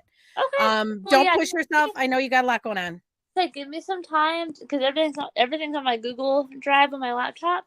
So give me some time to get on my Google Drive and pick and choose because I have hundreds of videos. So I could pick and choose to the ones that might give us more information than what we're looking for, type thing, you know? Definitely pull up the one where you think she was acting strangely and not like herself, because I'd be curious to see that one.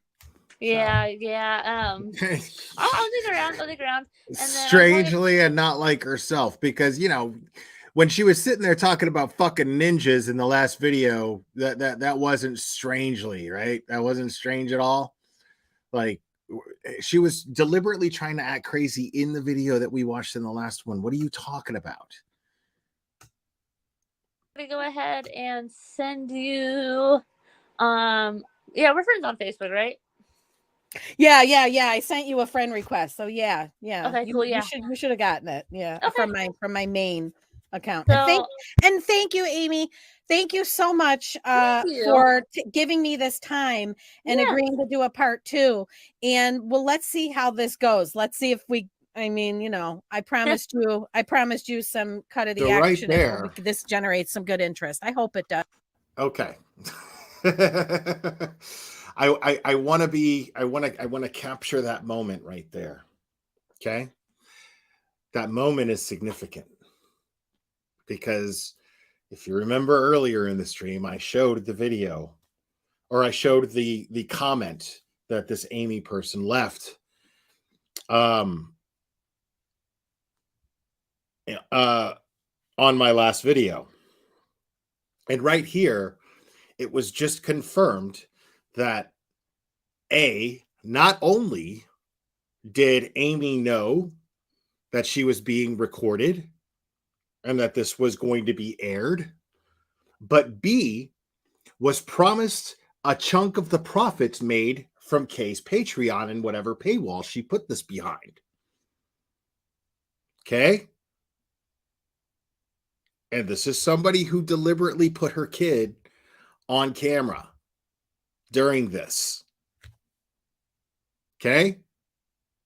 So right there is the absolute proof that she had every intention of that being aired and gaining a profit from it. I know there's a lot of people that are pissed off at me because they don't understand me. I'm very misunderstood. I'm not sure if I just don't come across. I can come across, and I've been going through a lot, so I haven't been very patient with the people in the group. The people are so. I don't want to let the emotions cloud my judgment. Of course, I'm horrified at what she did. I would have to be inhuman. Of course I am. Of course I am puzzled by her. I've always been puzzled by her. I'm puzzled by the entire situation. I'm confused about the entire situation. There's nothing confusing about it. There's nothing confusing about it. Let me clear the confusion up right now. Okay? There's nothing confusing about it.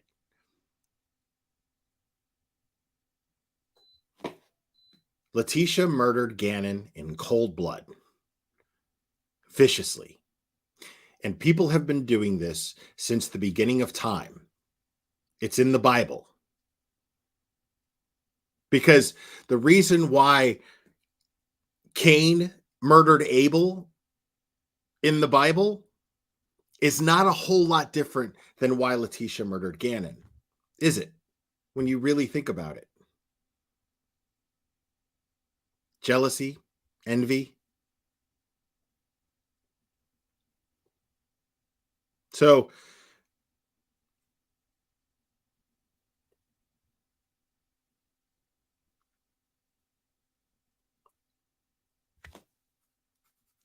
I mean, I just don't understand. There's nothing confusing about what happened here. What happened here was simply Letitia is a certain breed of person that this world has been spawning since the beginning of time, since the beginning of humanity. It's no secret. This is why we still have the death penalty in some states. This is why we have life in prison sentences without the possibility of parole. A sentence of yeah, she's totally flipping us the bird. A sentence of life in prison without the possibility of parole means you don't get to be in our society. And the reason why you don't get to be in our society is because you are a bad person who can't be rehabilitated. It has been decided that you cannot be rehabilitated. You've ejected yourself from our society through your actions, through your decisions, your choices, your actions. It's just that simple. So there's nothing confusing about it. Letitia turned out to be one of these people, a shitty, horrible person who showed who she's capable of by murdering an 11-year-old boy. Defenseless, loving, caring, somebody who is missed by everyone else who knows him. People's worlds are torn apart by his loss. This is not a crazy person who needs help. This is a person who has no remorse for her actions. Certainly, I'm not lacking in empathy, and I'm certainly didn't cover this because I didn't care about the victim. But I tried to set those emotions off to one side so that I can try to be more analytical. It's a skill set. This is why when you and I not a started skill talking, set. I was like, we're going to get along great because your mentality, is the same as mine. Okay, there you go. There you go. Their mentalities are the same. So Amy's a fucking asshole too, which means we already established this, but at least now she's admitting it because we know Karen's a fucking asshole. And a lot of people don't understand that because they think that people like you and I are just hard-hearted and cold and we don't care about Gannon. And nothing could be further from the truth. No. We want an understanding because we care. And I don't know about you, but I've built my platform on my position always. See, that's the problem is you're trying to create something. You're trying to say, we need to understand the problem. We do understand it. That's the point that I was making earlier. We absolutely understand it. Sometimes people are just fucked up, horrible people that can't be redeemed. They have no interest in being redeemed. People who need help, people who are capable of getting help, people who have remorse and are capable of empathy of others, they take accountability for their actions, and then they make the decisions to make changes in their lives. That's the difference between a good and bad person. Letitia by all accounts, is a bad person. To sit here and act like, well, there's no such thing as bad people, that's just not fucking true.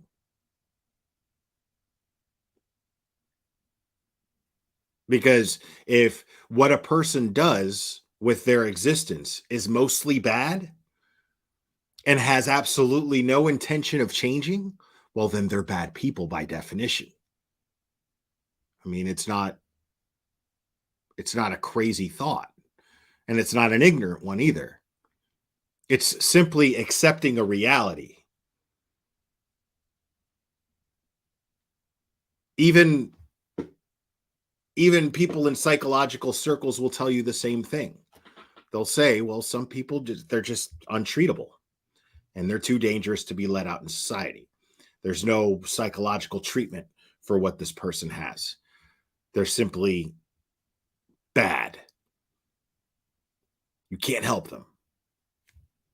Letitia is one of those people. Clearly. Is how can we honor the dead?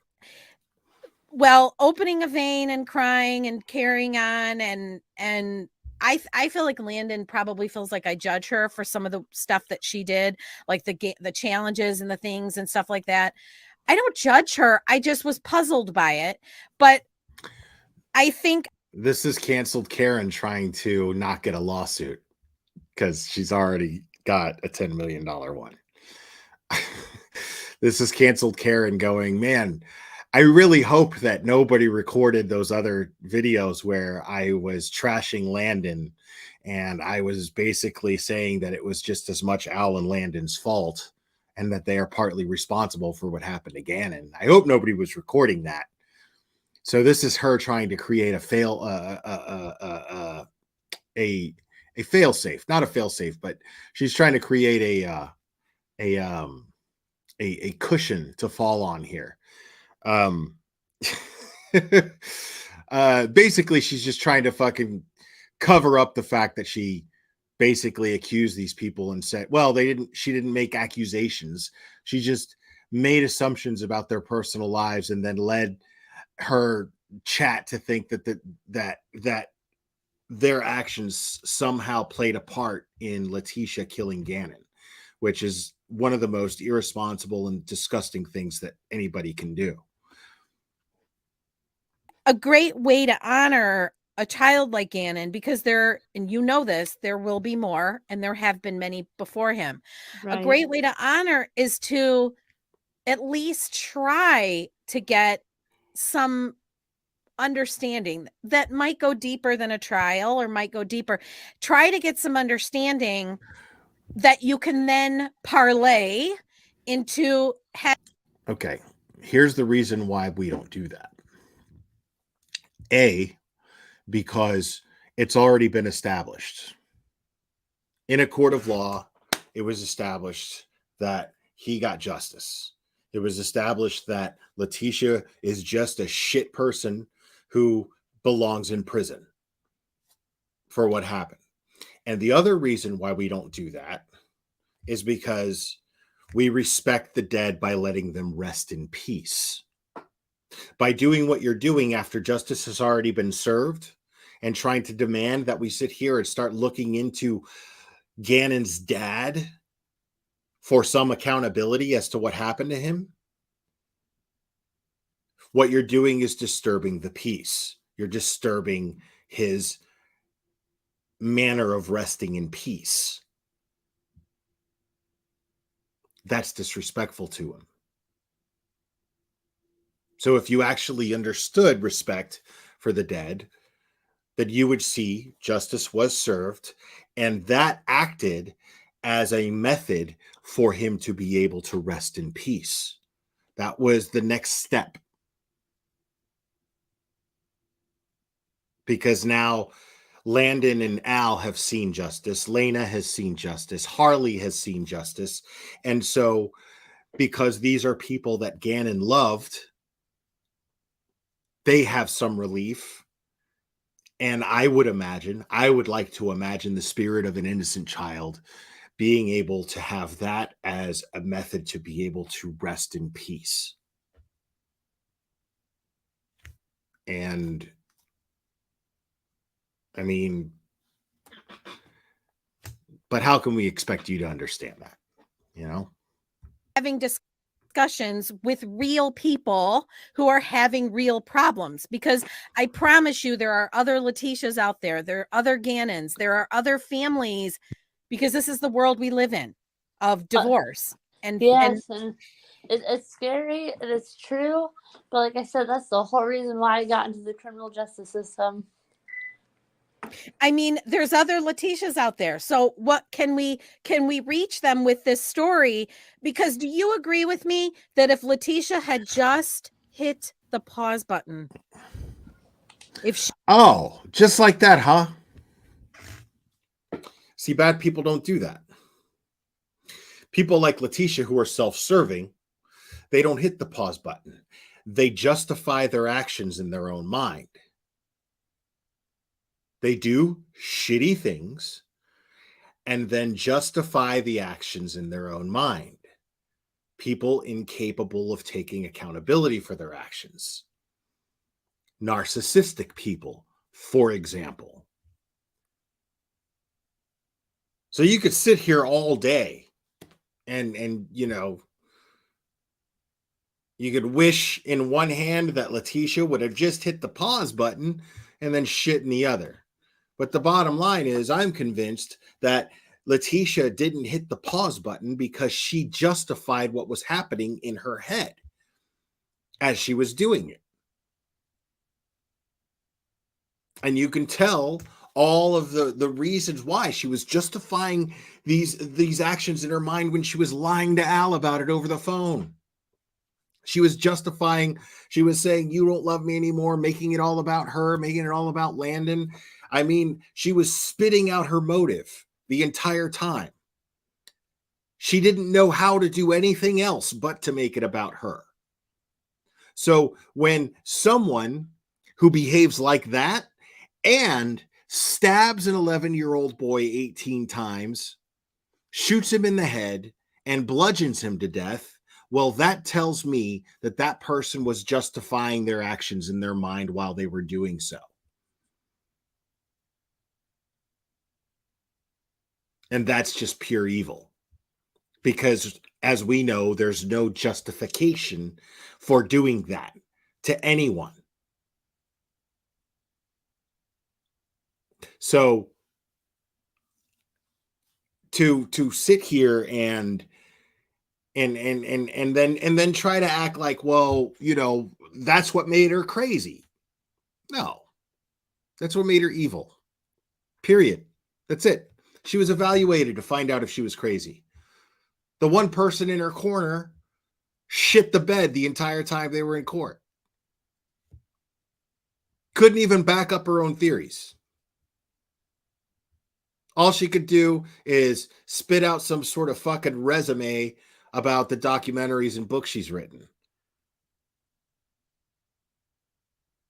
Like, you're full of shit, lady. She had just left and gotten herself the help she needed and learned to contain that rage, she wouldn't be where she is. Do you? I 100% beyond a shadow of a doubt believe that. Do you think she understands that now? Now, after her sentencing, yes. And so my brain goes, no, she doesn't. No, she doesn't. Why the fuck would you think that?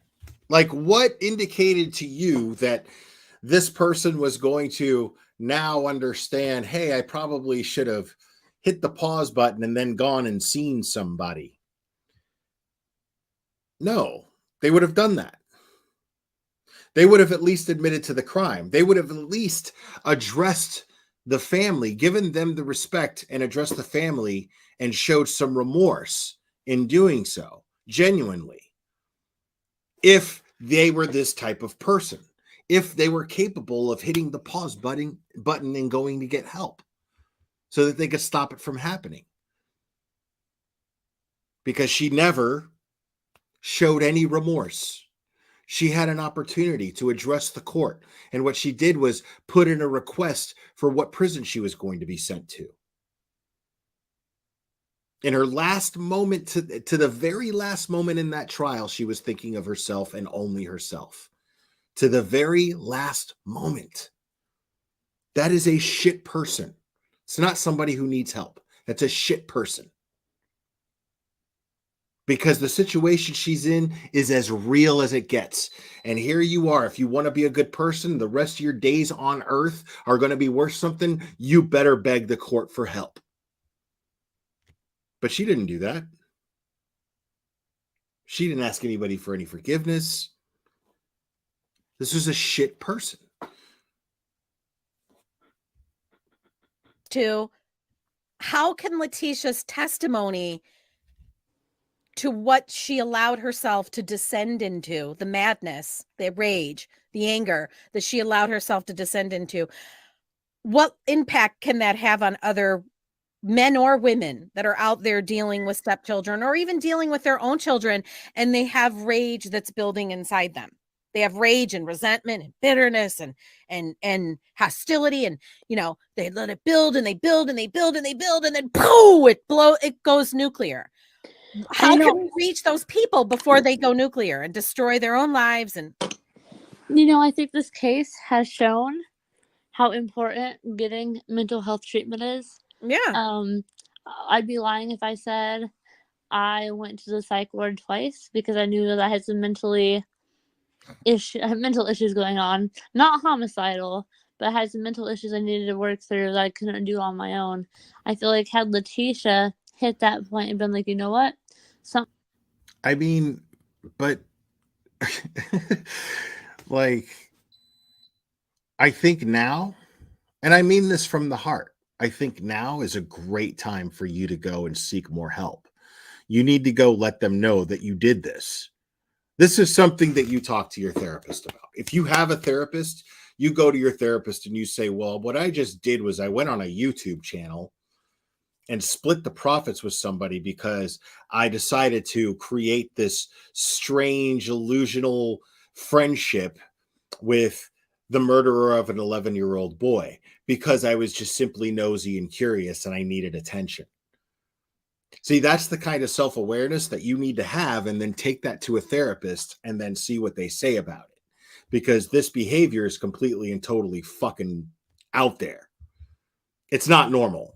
It's definitely it's definitely a red flag as to your mental health, for sure. And the fact that you're not going and talking to somebody about it, well, that makes you an asshole to me. You need to find some help. Going on in my head. I don't know what I'm going to do, and I don't want to hurt anyone or myself. And went and got treatment, because she was so smart. She was so beautiful, so talented. It's always made me a little bit sad to see what she's become. Yep, I agree 100%. We have a dead child who should be here. He should be here. He should be, 14? Here's the part where Kay pretends to be empathetic. Empathic. He'd be 14. It's awful. And her life is ruined. Gannon's life is gone. Landon will never be the same. This is a mother who will be in perpetual grief. Oh, yeah. It's just so sad. And people want to just make it really simple. They want to make it a soap opera that she's just evil and the devil and she's wicked and a witch. And I can't go there. It's not that simple to me. She's a human being. And see, why do you think I wrote her that letter back in April 2020? And I applaud you for that. I think that I've always just held off doing stuff like that because I don't want Law and Crime, Jesse Weber, to put me on the wall of shame as someone who has written, because they would put. Well, the thing is nobody like that gives a fuck about you. Her canceled Karen thinks that she's more, important than she is. Let me be abundantly clear. The reason why I review her is because I have history reviewing her, and she had a second channel after her first channel was deleted. And so her second channel just recently got deleted. coincidentally, right after she did this whole live stream telling people to shush their kids physically in public. Thought that was interesting. So she lost her second channel. And she still gets views, right? And she has people who pay for this shit.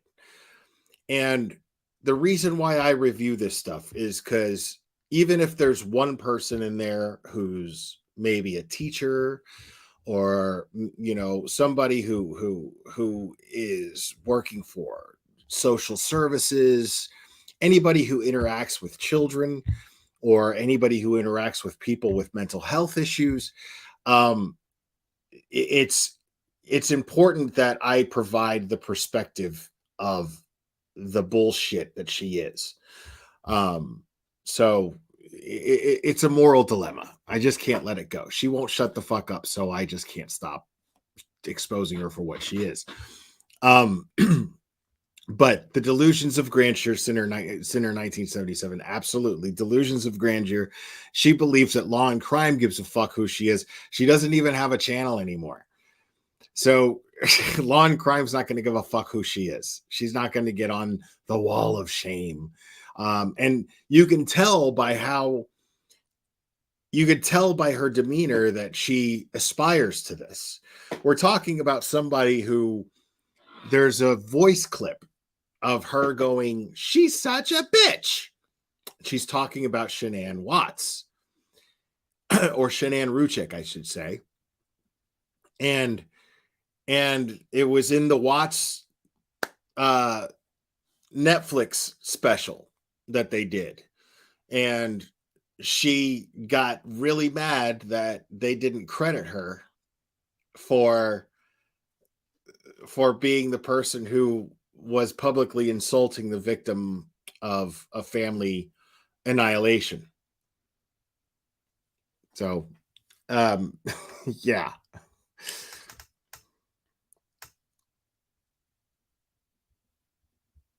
Be on the wall of shame as writing. I would love to write to Alec Murdoch and say, let me write your book.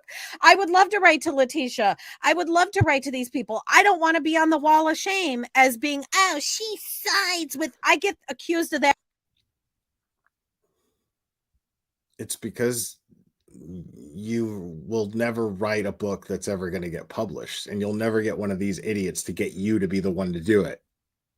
Enough already. She always sides with the criminals. It's so gross. It's not about siding. It's about wanting to understand. Exactly. Oh, shut the fuck up. We do understand. Again, we understand that Letitia fucking sucks.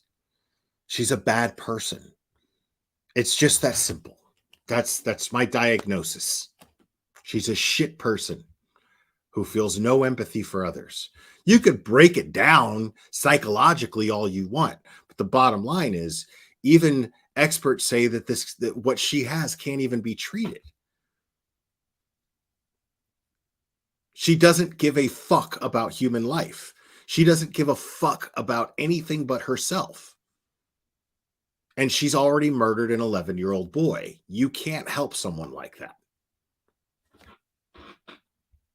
Yeah.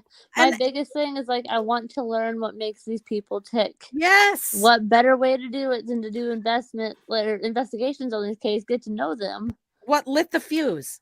What lit that fuse that day? That what happened with Gannon? Because there was 364 days in the year they were together that she didn't. The fuse didn't get lit and she didn't murder him. There was that one day and that fuse got lit and something happened.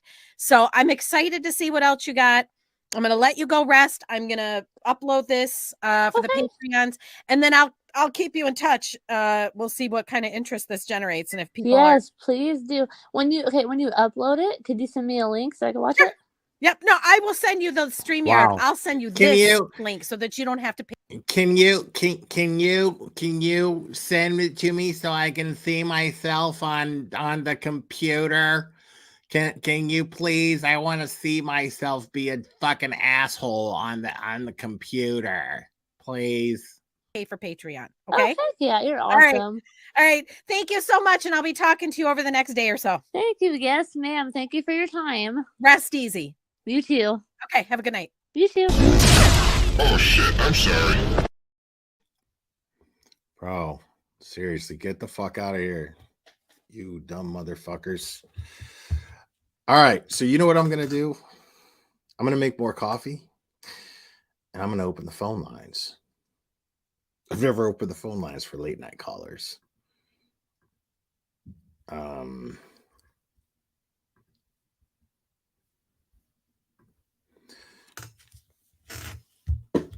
So if anybody wants to call in, they can.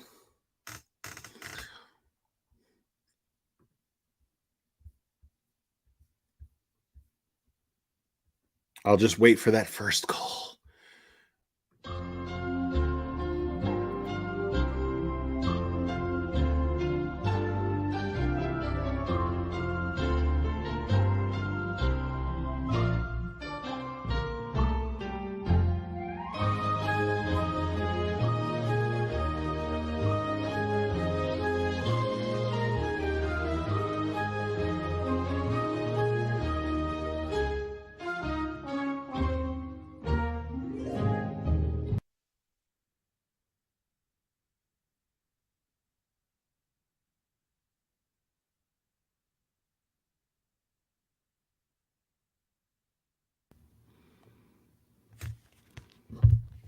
You're on. Who am I speaking with?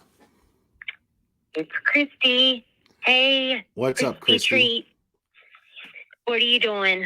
I'm so excited that you were on. I didn't realize that you were on tonight. So I was like, oh, there's nothing going on. I was just kind of surfing through, and I had no idea you were going to be playing Amy and the whole thing. So Yeah, it's a last minute late night thing, you know. Yeah, those are always my favorite. Those are always a good time. So anyway, so she said that she was going to sue you. What do you think happened? Yeah. I mean, like, do you think that she saw our chat? We were trashing her. I mean, she's a dummy. You know, what are you going to do? Yeah. You know, I didn't even hear the beginning of her story. With which she was just she was locked up with Letitia, or did they meet like some other way? She started writing her letters in jail like a fangirl. Oh, no way. I thought she was locked up with her. Oh my God. That's even weirder. Yeah.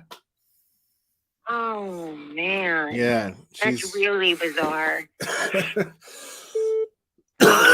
All right. I that's like those people that I mean, I understand a little bit like the women that are interested in having a relationship behind bars, because like I get it, I guess, like, you know, he's always there, you know, he's not going to cheat on you, and you know, you're able to speak to him, you know, throughout the day or whatever. I mean, it's pretty simple relationship, but just a fangirl, that's a bizarre thing. I thought she was locked up with her. That was what Well, what kind of like? That's how I thought that's how they became friends. No. That's a lady with kids. So gross. That's a lady with kids at home, you know, and a husband apparently. And well, no, but her husband doesn't live there. Did you hear her? Like, her husband doesn't live in that same house. For whatever reason. I didn't pay attention to that. But so I mean, yeah, I mean, her credibility's fucked. You know, you put her on the stand. That's another reason why I realized why nobody called her up as a witness during the trial is, I mean, either person, either side, whether it be the defense or the prosecution, whoever's the opposing side who cross-examines her is going to tear her apart with credibility based on her mental health issues. Yeah, she was like this, like knocking down pills on that video. She took like 2 pills in the middle of a sentence, you know. Right. Just threw him back, and her little girl was like dying to go to bed for like a straight hour. Yeah, and she just kept talking. And talking about this asshole child murderer is just more important for some reason. Oh, but like what's really good is I think like she thought she was like really doing something big, you know, and also being completely two-faced to Letitia, by the way.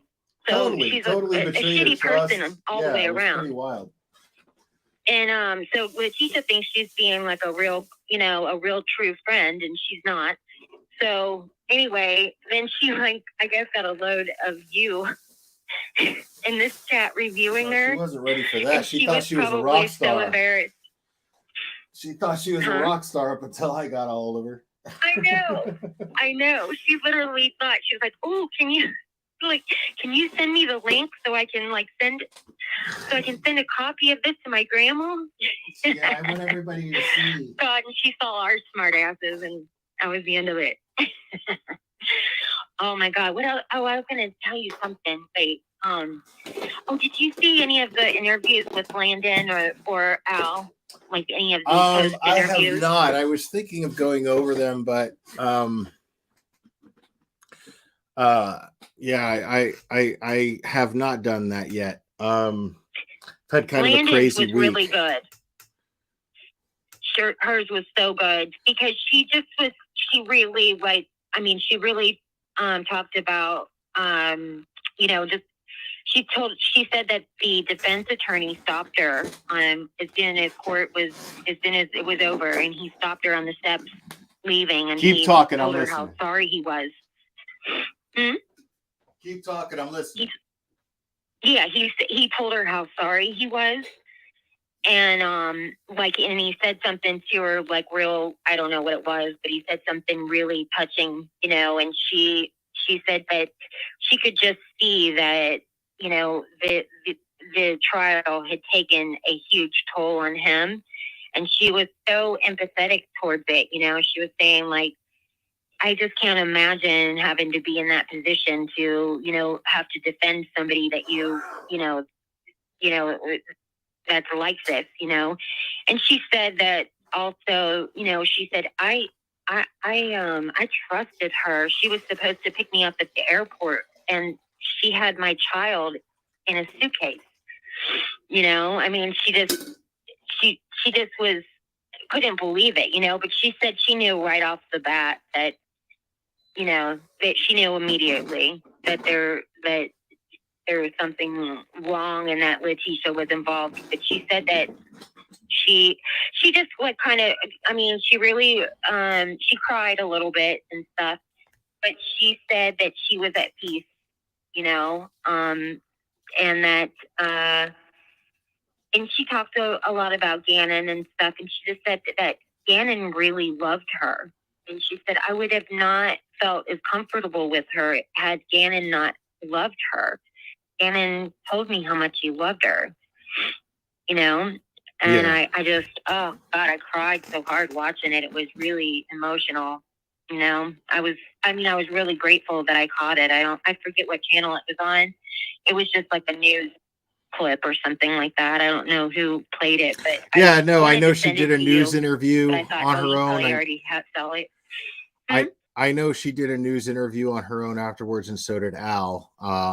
Yeah, but I never went over them. They were in some like weird kitchen or something, or a weird dining room. I don't know where they were, but you know, and what I wanted to know about is, like ever since that trial, I just keep thinking about that Harley, and I just wish, like, I just want to mother that little girl. You know, what a terrible mother she had. You know, and I just wish that, like, I wish she'd come move in my house. I would take care of her. I mean, she's an adult now, but you know, they're not really adults at 20 years old or 21 or whatever she is. No, yeah.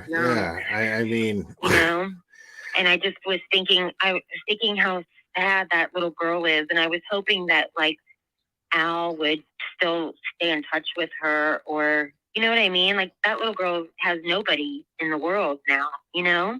Right. Yeah. I mean, I don't think she has nobody. I mean, she doesn't have her brother anymore, but she's got her Well, she parents. doesn't have a dad. She doesn't have a mom. Wait, who are we talking about? Huh? Who are we talking about? Harley. Oh, Harley. Yeah. Sorry, I thought you were talking about Lena for a second. Yeah. No, yeah. Harley is definitely. And then all her siblings were ripped out from underneath her. I mean, I just feel bad for her.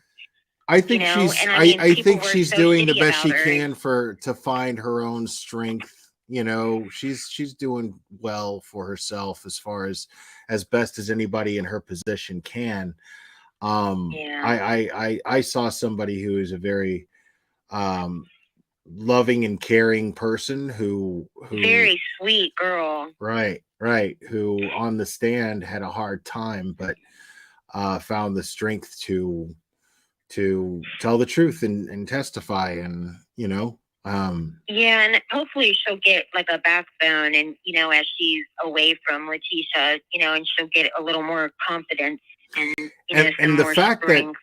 that she did well on the stand, and the fact that she is basically proven that Letitia was hiding what she did to Gannon from her as much as anyone else shows that Harley is a good person. She was afraid of what Harley would do with that information, I'm sure, to some level. So that speaks volumes of Harley's character as well, that her mother didn't even try to put her in a position of, this is what happened and you're going to help me cover it up. She never did that. Everybody questioned that, So that tells me that Harley's not the fucking one to come to and do that. You know what I mean? Yeah, right. That Letitia didn't feel comfortable doing that with her because Harley is somebody who's strong-willed, who's going to do the right thing. Well, here's what I didn't understand, which it just speaks to how selfish and just a terrible mother she is, like hands down, where she just said, Harley, let's go, and and just starts driving to a new town, and Harley has a job, and you know what I mean? It's like, I could never just stick my 20-year-old daughter in the car and say, hey, we're leaving, we're gonna go start a new life. She'd be like, bye. Like, she would never even do that. That little girl just seemed like she had to be obedient, Yeah. Like whatever her mother did, she had to do. My daughter would be like, I've got a job. I've got friends. Like, what are you talking about? No, I'm not going with you. What are you talking about? I mean, it seems like that little girl didn't have a choice. And I mean, she didn't. You know really. what I mean? You know what I mean? Like, everything was happening so fast. There was so much going on. She didn't know what to think of anything. And then she just, I think instinctively she just wanted to be there for her mom. Yeah.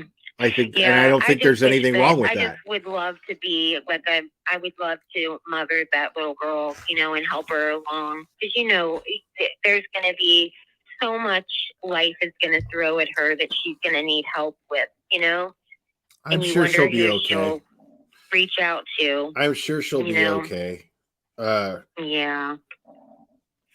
The last thing she needs is people on the internet willing to foster her. Oh, no. Well, I'm not going to reach out to her. I'm just saying, like, I just hope, I'm not a weirdo, but I mean, I just hope that she's got someone that takes, wait, they have like that aunt that seems like she was a nice person. The aunt that worked for Ford. Oh, yeah. I don't know about all that. She's testified on the stand that she wasn't very nice. I really? think she was living with her. I think that's the person she was referring to. Well, Amy likes her a lot, so there's that. No, It's just like people like Amy. Didn't you hear Amy say that her and Harley were close for a while? And it's that kind of shit. It's like, oh God, go away from that little girl. Right. She's got enough problems without Amy in her life. So, Anyway, there was one other thing I was going to say too. What did you think about the Lori Vallow stuff? Did you see what was going on with her? All I know, really, I didn't follow the trial. I followed the case, but I didn't follow the trial, which is kind of weird. But did you see her mugshot? Yeah, I did see her mugshot. Latest one. It was excellent. I did see her mugshot. I mean, my thoughts on that is interesting because she was found guilty on the 2 conspiracy charges for both JJ and Tylee. So, JJ Tylee and his wife, Chad's wife, Tammy Daybell. She was found guilty on conspiracy for her too. Yeah. I thought it was only 2 conspiracy charges. But I could be wrong. Well, I don't know. I could be wrong. I could be wrong too. Now that you said that, but like I know that they were thrilled to death because it was 3 then. Okay, it was 3. Yeah, people in the chat are saying it was 3. Yeah. So, but well, here's my thing with that. So, as soon as I saw that, I was like, well, what does that mean for Charles Daybell? Is he going to change his plea? Chad? No, I don't know. Or Chad Daybell, they're sorry. saying that he's going to turn on her, or he's turning on her, or whatever. But, I mean, he's an idiot if he does. He's got the advantage that she didn't have.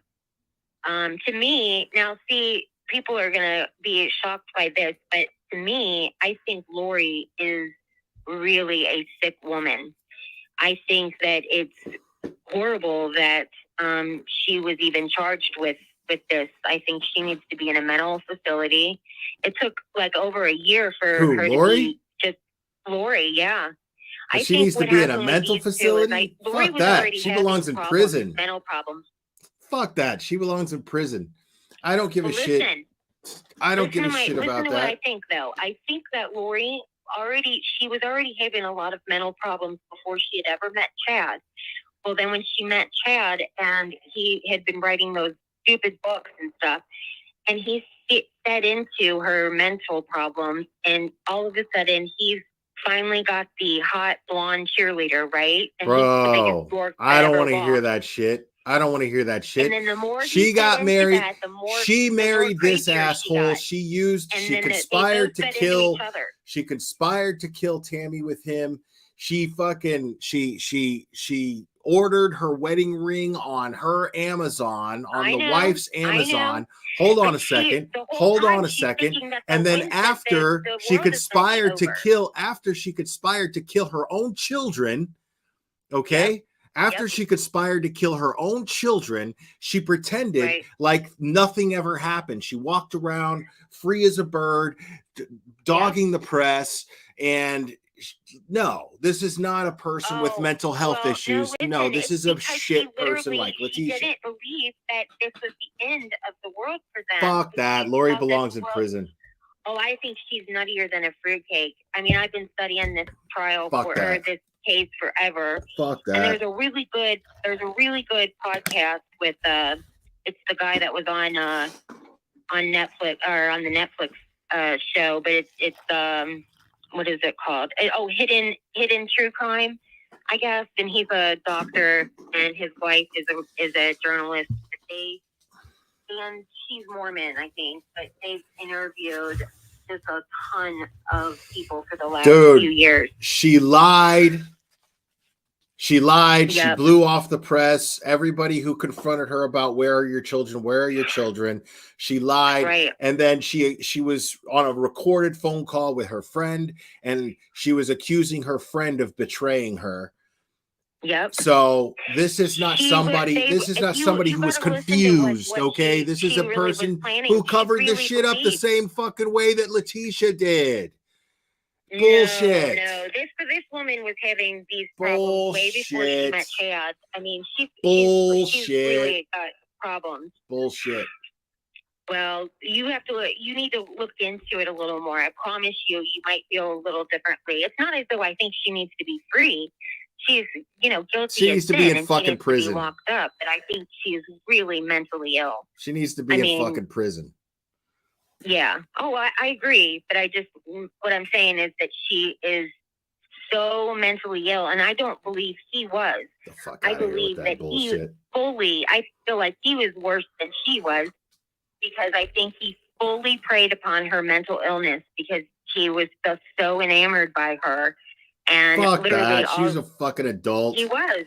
She's a fucking adult. I'm telling you, I think he's way worse than she was. And her kids, his kids, he's got 5 kids, and they all are like, "Oh, my dad was set up and stuff." And it's like, no, he wasn't. Your dad literally told everybody he said was dark is now dead. He called everybody dark and demonic. They were all dead. This woman is not a victim of Chad Daybell. This is a fucking asshole who put this guy in front of her own kids. That's a piece of shit. Yep. Well, and he was telling Lori. She's not a victim of Chad Daybell. He was telling Lori that she was like she was a god, and she was she could give blessings, and that she was whoever. I don't know. I'm Catholic, so I don't know who these people are that he was saying.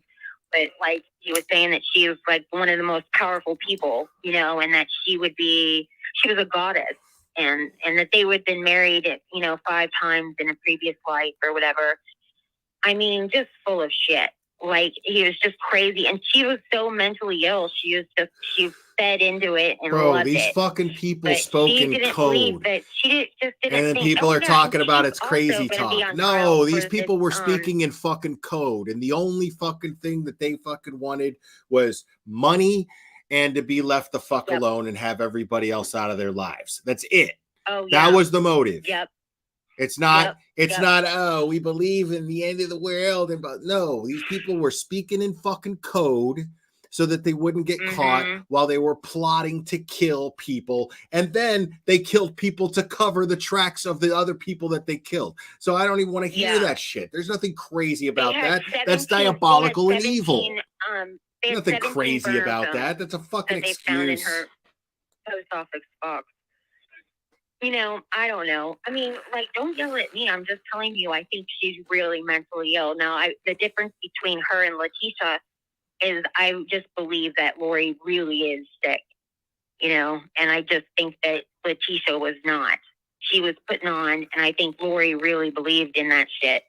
But, it's like how all these cults are, You know how these cults get. These cult leaders I don't understand they're able to do this to people, but nobody could change my mind. Like, nobody would be able to change my convictions.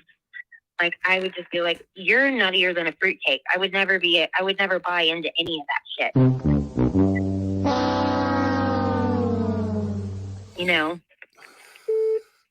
All right, I'm going to take this next caller. Thank you for calling. All right. Bye. Bye.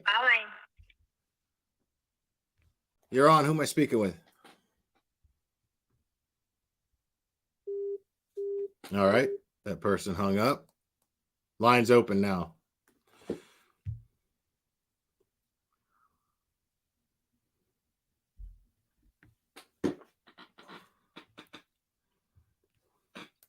Bro, what a fail that was. Like, I don't want to hear that shit. Lori Vallow's fucking, she's sick and she needs to be in an institution. No, bro. She needs to be in prison. She knew exactly what she was doing. She knew enough to lie about it and cover it up.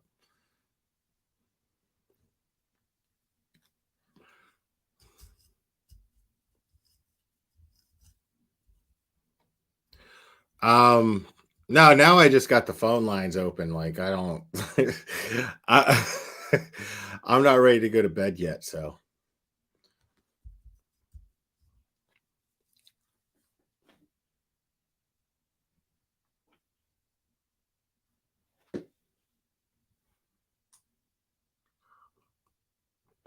I mean, it's kind of the same conversation. Comparing Lori Vallow to Letitia Stalk, I mean, it's a fair conversation considering that they both stood trial and they were both found guilty. And we just listened to a couple of assholes make excuses for Letitia Stauch's behavior.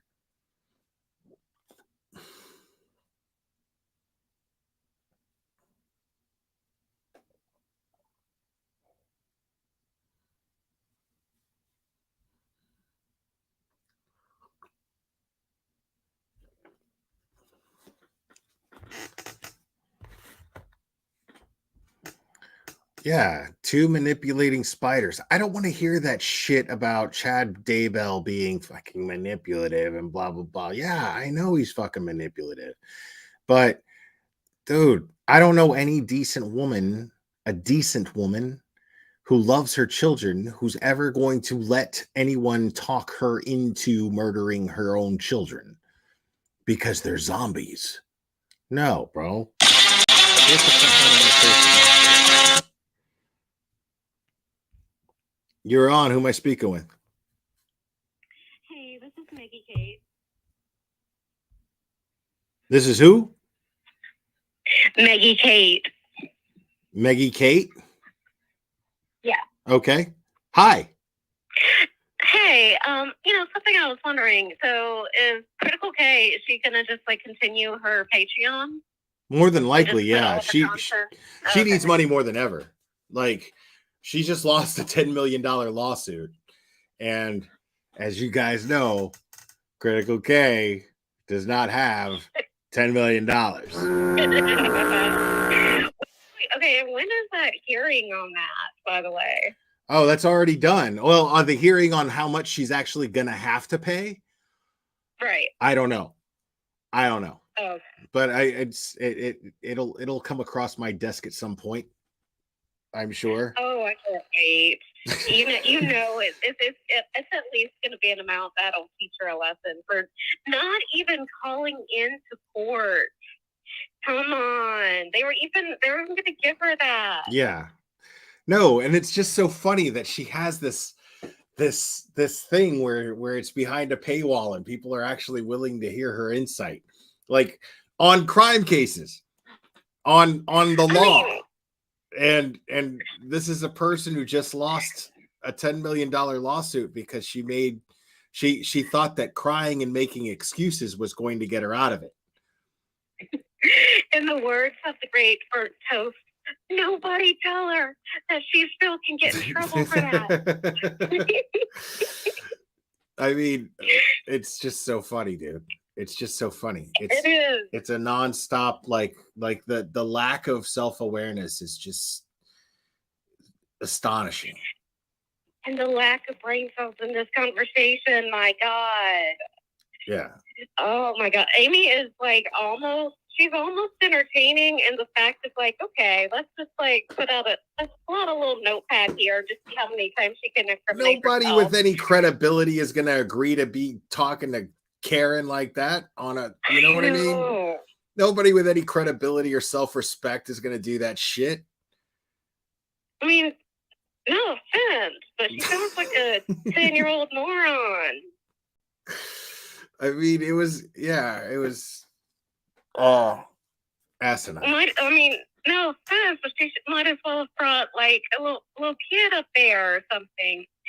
Oh, no, I take that back. That's probably offensive to a little kid to say that. But, I'm just saying, like, Amy has, like, no sense between her. Like, just, like, no rational common sense that you even develop, like, when you're in your teenage years. Yeah.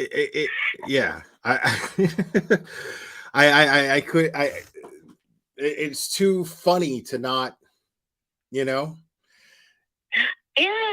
It's too funny to not like go over, it's just. So are you gonna cover the next part? Absolutely. If I can get a hold of it, which I see no reason why I shouldn't. Like if she puts it out there, I'll get a hold of it. Yeah. Yeah. So do you think that Amy actually really has power of attorney over Letitia, or you think that's also might be a let on? You know what though? You really want to know how I feel about it? Who cares? True. Like what difference does it make? True. It just seems, like the fact that canceled Karen used it as clickbait was really funny to me, you know? Like, It is. It's oh so my God, desperate. she's the power of attorney. And she's the power of attorney of someone who fucking has nobody. You know? Yeah. Like somebody who literally nobody wants anything to do with except for psycho people on the fucking internet. Yeah, and she doesn't even see how Letitia's using her. Just full on. Like, it's so obvious. Right. Yeah. The whole thing is ridiculous. It's just fun. And I just can't wait to see, like, both of them, Critical K and Amy, both get in trouble for this, especially if that book ever comes out. Right. Oh my God. I mean, like, it's just going to be another it's not round going for to. Kay. It's not going to. Like, this, that girl, yeah. I mean, can you imagine the incoherent dribble that's going to come out on paper? You know, from somebody like that? Like, it's not going to happen. She's just, she's She'll just probably dreaming. Like, self-publish on Amazon. I mean, look at what she did. This is somebody without any type of foresight whatsoever, right? And we're talking about common sense foresight, you know? So we're expected to believe that somebody like this, who just announced that on like broadcast, literally broadcast, that she was going to write a book and she was going to put money in Letitia's commissary for the rights of her story. And then say, oh, well, it's illegal for me to give you money, but I'm going to give you money. I know. My God. I'm excited. I hope she does. I hope she tries. Yeah, there's something called the Son of Sam law. It doesn't allow people like Letitia to profit from their story. Mm-hmm. But so just go ahead and try. Yeah. So I mean, yeah. So I just record and download these things, you know. So Sweet. I mean, well, thank you for doing it. So if anything were to happen to my channel, knock on wood, nothing does. Time, and I don't know, like I'm really grateful. You're like my favorite YouTuber. You and Naked Mel. Really? And that's thank you. That's sweet. Yeah, for sure. But you have a good night. It was great talking to you. You as well. Thank you so much for calling. Okay. Bye. Bye. All right, lines open again, y'all. I got plenty of coffee, so let's do this.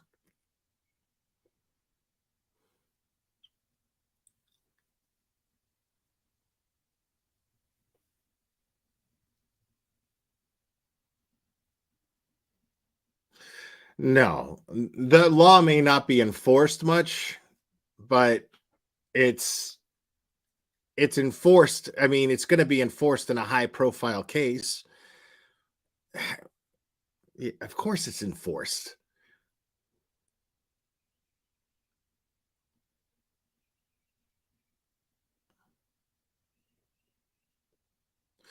I did get a new coffee maker. I didn't get a good one. This is what happened. So I ordered one, but I ordered it through Walmart. And I'm not going to talk shit about Walmart, actually, for like, it's amazing. I ordered one through Walmart, and I got the notification saying that it was delivered, but I never got it. And I waited 48 hours because that's what they told me to wait. And I waited, and still nothing, because sometimes they mark it as delivered and then they're like, oh, well, I'll come back, drop it off. But I never got it. So I called Walmart customer service, and I got somebody from some other country talking to me, but usually they sound like they're reading a script. This is why I say that it's somebody just sitting at a desk, some other country, who barely speaks English, and they're just reading a script, and they don't really give a fuck about your issue. And this person was like, okay, I'm looking up your blah, blah, blah. And then asked me for a couple of pieces of information to verify for security reasons that I'm me. I gave them that. And then they were like, okay, 1 second, please. I'm sorry that happened to you, blah, blah, blah, blah, blah. And then they said, oh, look, this is what happened is we were going through a third-party vendor for that particular product. And we've cut off business with them. And so we're just going to go ahead and refund your money. Just like that. I was like, what? It was great. It was great. That never happens. It never happens. And then, then I went to Dollar General, I think. Yeah, and picked one up just because I'm like, okay, I gotta have coffee. Like, I'll upgrade and get a better coffee maker later, but I gotta do this.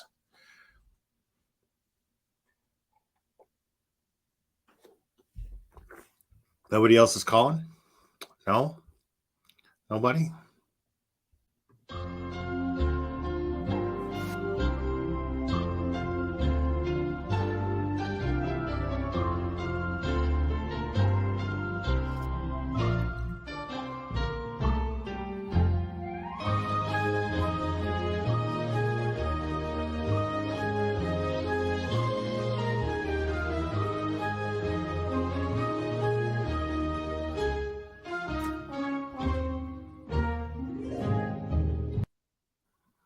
You're asked for an extension.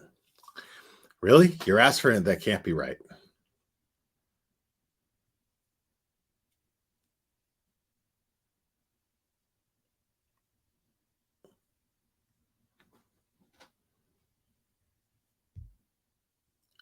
It's Hyatt, K-Mash. It's HIOTT,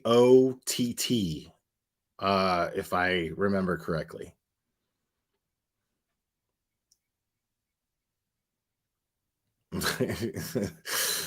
Brockstar, I mean, that's what's gonna happen. When you hear idiots talk, they say idiotic things.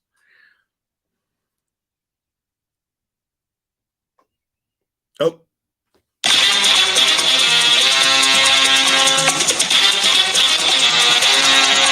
All right.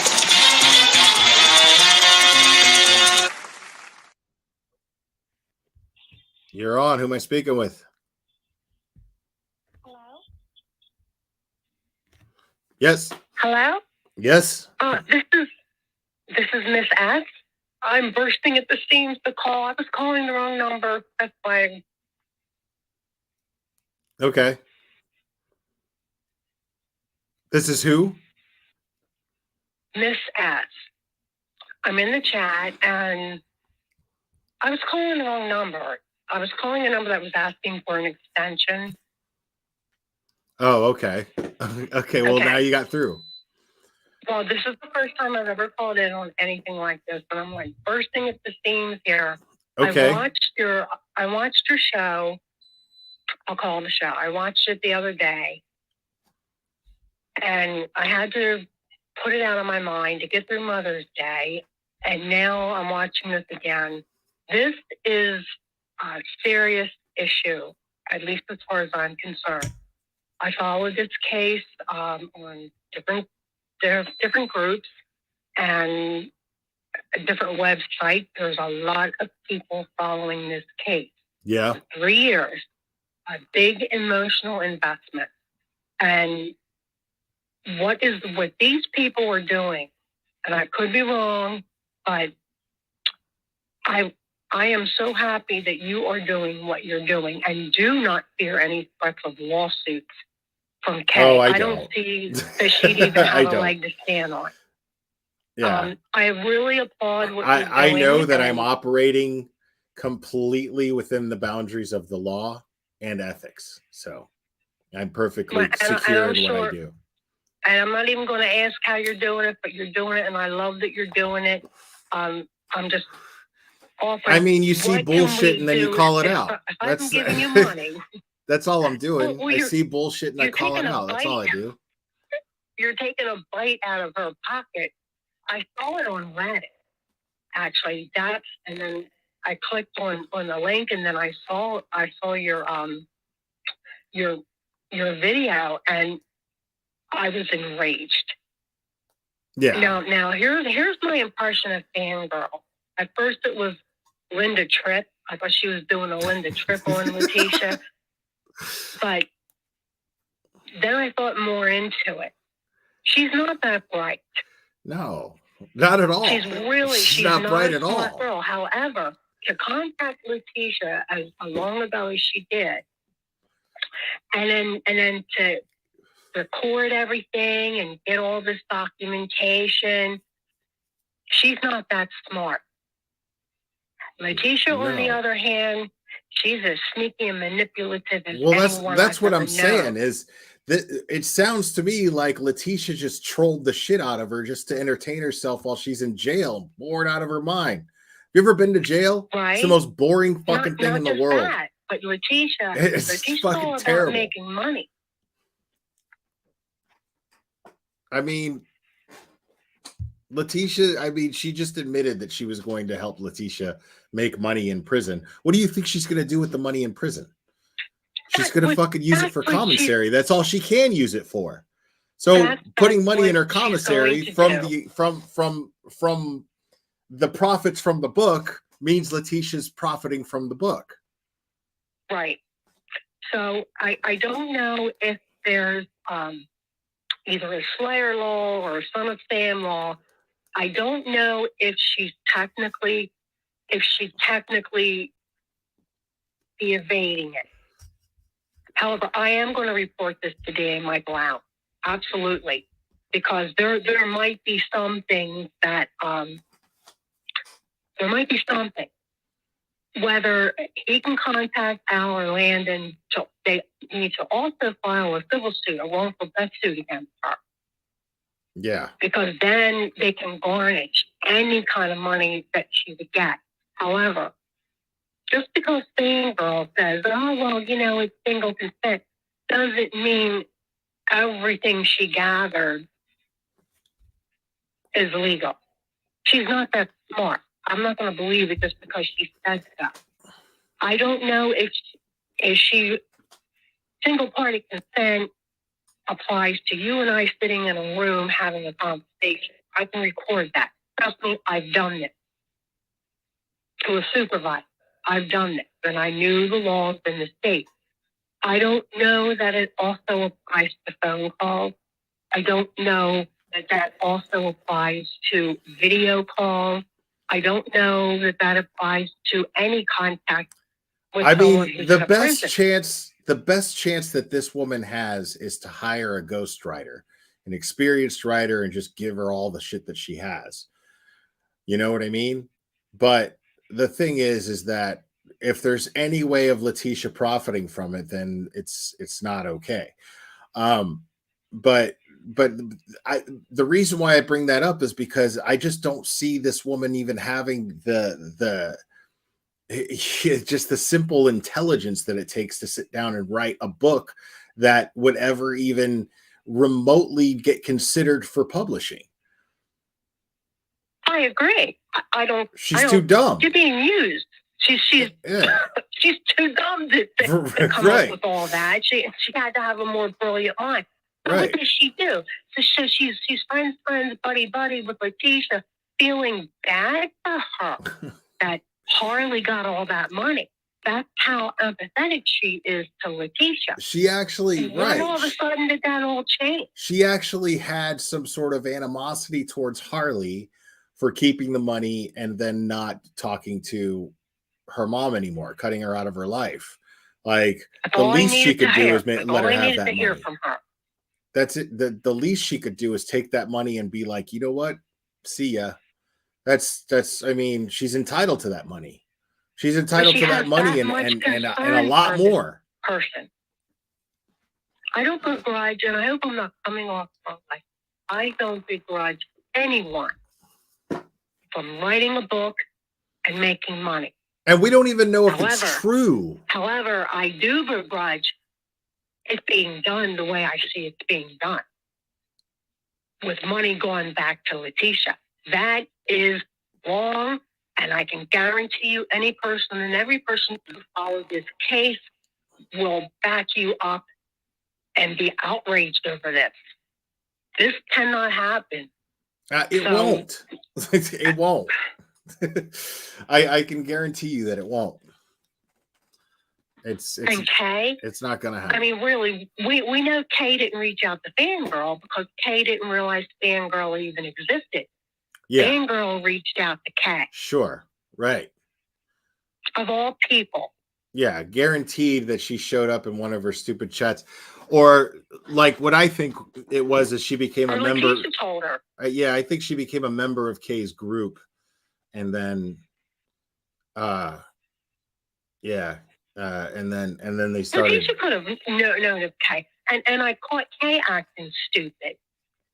Well, which I didn't appreciate. She acted like she didn't remember how the affidavit was leaked. Oh no, I was very much involved in all that. And she outed the person who got the first leaked copy. How are you involved in the affidavit being leaked? The person who got the affidavit, I got it from them. Okay. And Kay pretending that she didn't know much about it is a bunch of bull. She had a whole darn, I don't know, what do you call them? Videos, podcasts, when she had her channel. And right. she criticized the person. I'm not going to mention the person's name. I was, an online buddy, and I'm not going to betray that person. But I didn't appreciate Kay pretending that she didn't remember it. Bullshit. Because the both of them were going back and forth. We're talking about Letitia's arrest. Are we talking about Letitia's arrest affidavit? Okay, that's the most I'm going to say. Kay admitted it. It was from Web Sleuth. They were going back and forth, and the person from Web Sleuth pointed out that Kay drinks too much. We've yet to see her get through anything without drinking her hand. Keep an eye out for that. She has to have a drink in order to do those. And that's what the fighting, that's what the back and forth was between them. So for her to go that far with this person that actually got a hold of the arrest affidavit before it was actually unsealed. It wasn't, it was actually the problem was with the court. They didn't, if a record's sealed, somebody should not be able to get it. However, I was surprised. I was surprised that the affidavit was released, but it was already leaked, and then the judge was just like, "All right, well, whatever," because it contained a lot of evidence in regards to a murdered minor. You know what I mean? That's usually not released to the public. To have her to see it. The person who actually got it had access to their job, but they shouldn't have really been able to. I'm trying to remember if it was sealed up. I'm trying to remember if that was even the same case. Didn't somebody in an attorney's office? She worked in Colorado, and I think it was a government office of some sort. She was a paralegal. Right. Okay, that's coming back to me now. Yeah. They filed charges against her for it. And I think some of it was dropped. She may have lost her job. Right. Yeah. Somebody that's right. So the person that she gave it to. Who did she leak it to? I got it from. I'm not going to mention that. Okay. Right. You could probably research it. I'm just not going to do it. No offense to you. No, it's fine. I would do the same. If I tell you, I'm so not who ended up out you, I'm not going to do it. That's not really even who ended up finally broadcasting it? Who ended up leaking it to the public? It was done on West. It was done on Web Sleuths. Okay. And that's where I got them. Mm. And I remember Kay had to make a big to-do about it. And she blasted this person who, I am a friend to that person. That's why I'm not willing to mention their name. Got it. That's why I cringed when she pretended to not remember. Right. There's no way she don't remember because she was, she called them out. The person's name was the other. I remember that too, I think. Yeah, that's right. Yeah. So I don't trust Kay as far as I can pick her behind up and throw. You can't. Kay's like, she's probably hating you right now. Oh, yeah. No, everyone knows that she's, I mean, dude, we're talking about somebody who got kicked. Yeah, this Mel, I know. Thank you so much. She's been here all night. I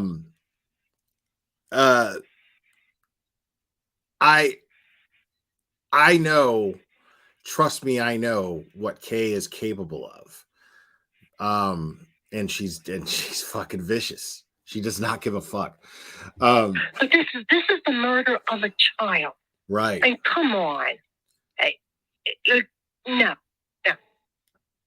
She pulled the same crap with the Chris Watts thing. I don't care about what shenanigans, this or that. This was a murder case of children. Right. She has no bottom. There's hardened criminals that draw a line when it comes to kids. Kay doesn't. Oh no, she's horrible when it comes to kids. She doesn't even try to pretend to be an advocate for children. But she'll try to say that she's speaking for the child's behalf. To mask, don't even get me started on the whole Sophie Long thing. That was an entire total shit show, and I exposed every bit of her lack of credibility in anything that she was discussing there. And I'm still going to talk about that case as soon as I get more information. I'm still going to talk about it.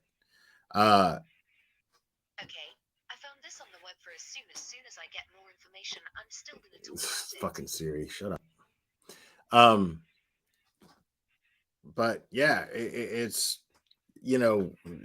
what she did with that case was just reprehensible. The way that she handled that, and it was just pure greed and jealousy driven from other channels, and I proved it. Yeah, Kay is a special kind of shitty person. Most definitely. And it's too much. This is too much. I have followed true crime cases for so many years, and this case caused me to need a break. Right. Because I just cried too much, and it was so painful. And then when I watched, I'm looking through Reddit, and I saw this post, and it led me to your video, and I saw it, and it's like, oh my God, now I can't stop right now. This has got to stop. And I'm even going to report what's Fangirl doing, neglecting her kids. I mean, and it's really funny because Kay thinks to be on a freaking with Kay, she's neglecting her kids. She has these mental illnesses. That needs to be reported to CPS. I don't approve of that. I don't subscribe to that at all. Because but you know what I'm going to tell you? I'll interrupt. I mean, I didn't see anything that constituted neglect, so I'm not going to say that. I saw it was irresponsible of her to show her kid on purpose, but that's not something that I would, report somebody about. You know what I mean? Well, you know what? It's irresponsible. I am duty bound to report and let them determine whether there's something going on there. I That's mean, how it works. yeah. That's how the law works. When somebody's you're a duty grown bound, up. You're like free to I'm do not what going to you make the want. I just decision. don't. It turned me off, and it made me question what the heck is going on. That she is so invested in this with Letitia. I mean, the thing we have to remember. Put it on hold. We have to remember. We have to remember that, you know, Gannon's family is aware of everything that's being said and everything like that. It's naive to underestimate them and not assume that they are perfectly aware of everything that's happening. And it's up to them to take action in whatever way they see fit to take action, in my opinion.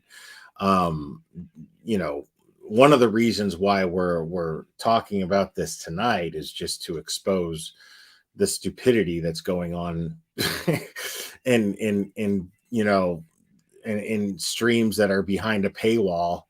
And Kay thinks that she can hide misinformation behind a paywall, and I'm just here to debunk the misinformation, or to at least expose the lack of credibility behind the lack of information.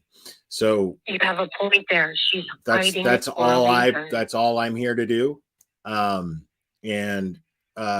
You know, like I said, as far as anything else goes, as far as, you know, this stuff being out there, I mean, this is up on my channel. You know, any loved one of Gannon's that needs any proof, my content is perfectly available for it, for whatever they choose to do. But that's as far as my role goes in all of this. Is I just simply I think that's plenty. Review it. I think that's absolutely, it's out there. I applaud it. I applaud what you're doing, and I just want to know, what can everybody do to help you? Just support. That's it. You know, and I don't mean financially or anything. Just share. You know, yeah, that's what all. my thoughts are. Yeah, just to subscribe, share, you know, that sort of thing. And because it's not just people like Kay. It's not just Kay that I call out. It's a lot of other channels that do the same thing with other cases. So I just, I mean, I exploit the exploiters is what I do here. Oh, so. And that's all the superhero. That's what heroes do. I'm so glad that you are doing this. Thanks. It does and I'm glad you're enjoying it. The back of my neck stood up, and I applaud what you're doing. And I think all your followers here, you need to. Reddit was a good place. It just needs to be advertised, and let other people come and watch your videos and let them see what's going on. It doesn't take too long to see what's going on there. It's not good. Right. I'm more focused on the issue. Like I'm personally, what I'm trying to do with my channel at mostly when it comes to the true crime community is to just hopefully inspire people to have a higher standard for their content. That's all. Generally, just have a higher standard for it. Make sure that their information is properly vetted and you use common sense. When you hear people spinning narratives, make sure that you're not buying into these narratives without proof, and assume, and most importantly, engage with empathy. It's a hashtag that I've embraced because that's inspired by Maura Murray's sister. And she was on Mystery Maven's channel. And she's trying to spread that hashtag, engage with empathy. And it's basically just hoping that we, as followers of true crime, have a higher standard and understand that real people are being affected by these cases, that these victims have loved ones, and to just treat them and talk about them as if they're characters in a game of Clue. It affects their lives in a very negative way when they're already likely going through something so horrible that none of us can ever begin to relate to. And I hope we never have to. I hope nobody here ever has to. So I'm a real champion for Landon. Right. I really am. He took a hit with all Right. this. I'm just not going to sit back and listen to somebody try to spin a narrative that Landon or Al were in any way responsible for what happened to Gannon. You know, even if people aren't perfect parents, it doesn't, you don't get to put any type of accountability on them. It's not fair. They've lost enough, you know? Absolutely. None of us are perfect parents. Nobody is. They didn't, right.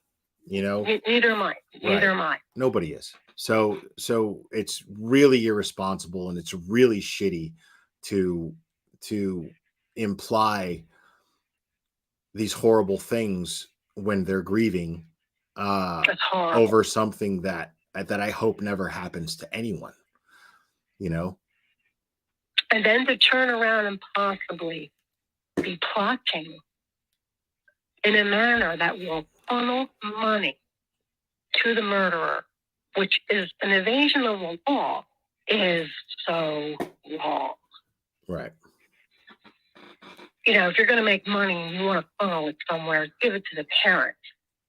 But I know Letitia's behind this.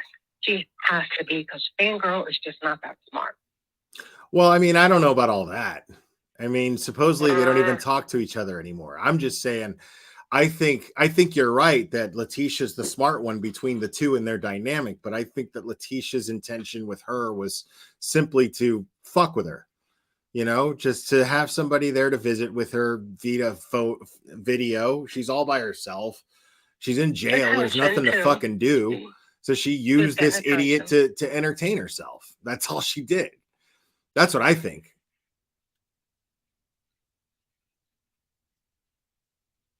Well, you're being kind to them. You're giving them the benefit of the doubt. Well, I mean, I'm not. Honestly, I feel like I'm just being realistic, you know? Right. I mean, it's just, I just don't see anything that would imply that there's this more of this diabolical, because honestly, I don't think Letitia's that smart to even mastermind what you're talking about. She couldn't even keep up with her own lies when it came to covering up what she did to Gannon. So even saying that she's got this big financial plot, you know, that she's concocting is, in my opinion, giving her too much credit.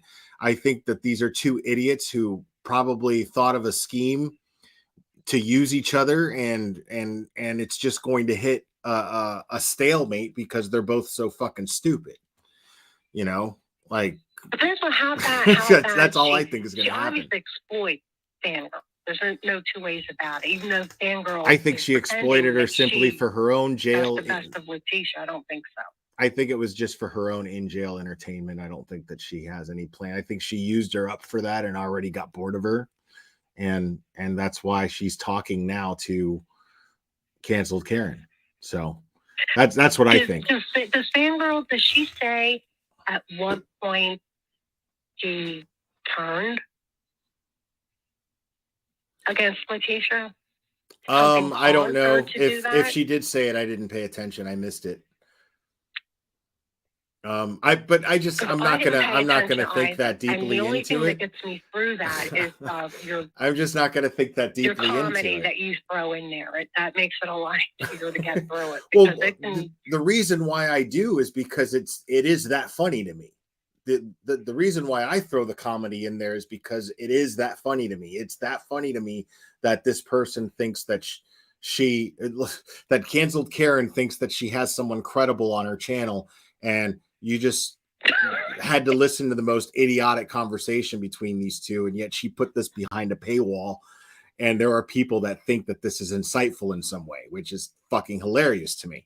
So by pointing out why it's not, it's called levity. It's entertaining to me, and I get to share that with you guys. That's all this is about. That's really all this is about. I love what you're doing, and I'm applauding you, and I was just bursting at the seams to be able to call. I've never called in before. I support you 100%, and I'm going to take time to get more people on that on your channel to see this crap that's going on. Kay's not a likable person. She's just Yeah, and if I can, before I let you go, I want to, I'm getting some comments in chat, and I feel like I gotta just,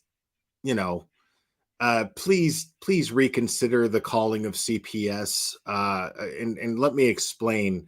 Here on this channel, we talk about resources being wasted, and we talk about a lot of cases where kids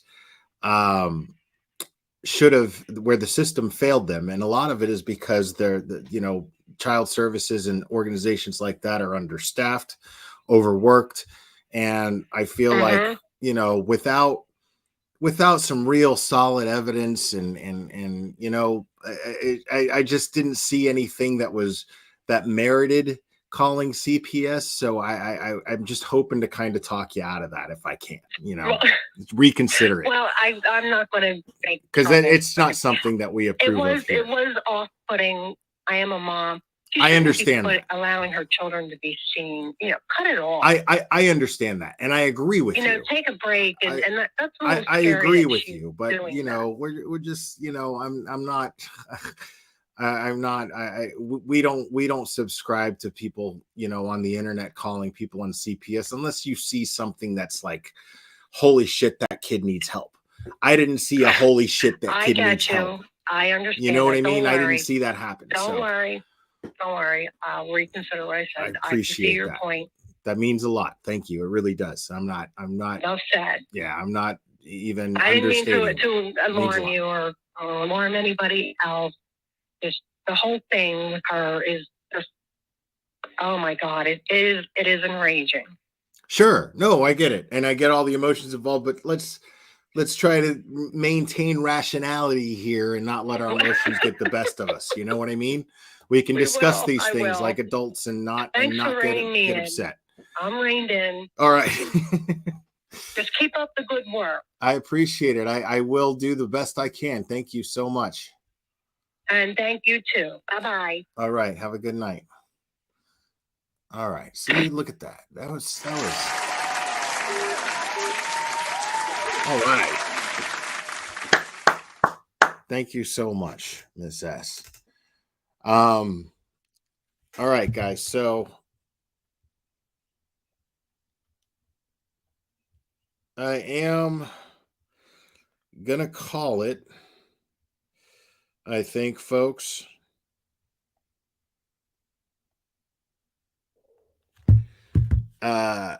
And I appreciate all you guys being here, hanging out with me so late tonight, man. I did not expect as many people to be here as you guys are. So that means a lot to me. You guys are fantastic. I appreciate all you guys. And I'm going to go ahead and wrap this up. And yeah, it's always a blast hanging out with you guys, man. It's always a blast. So guys, I love you. And I'm going to leave you with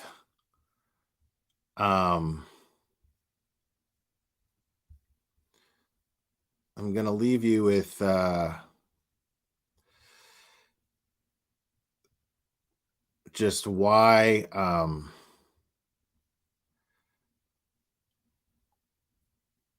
if I can find it.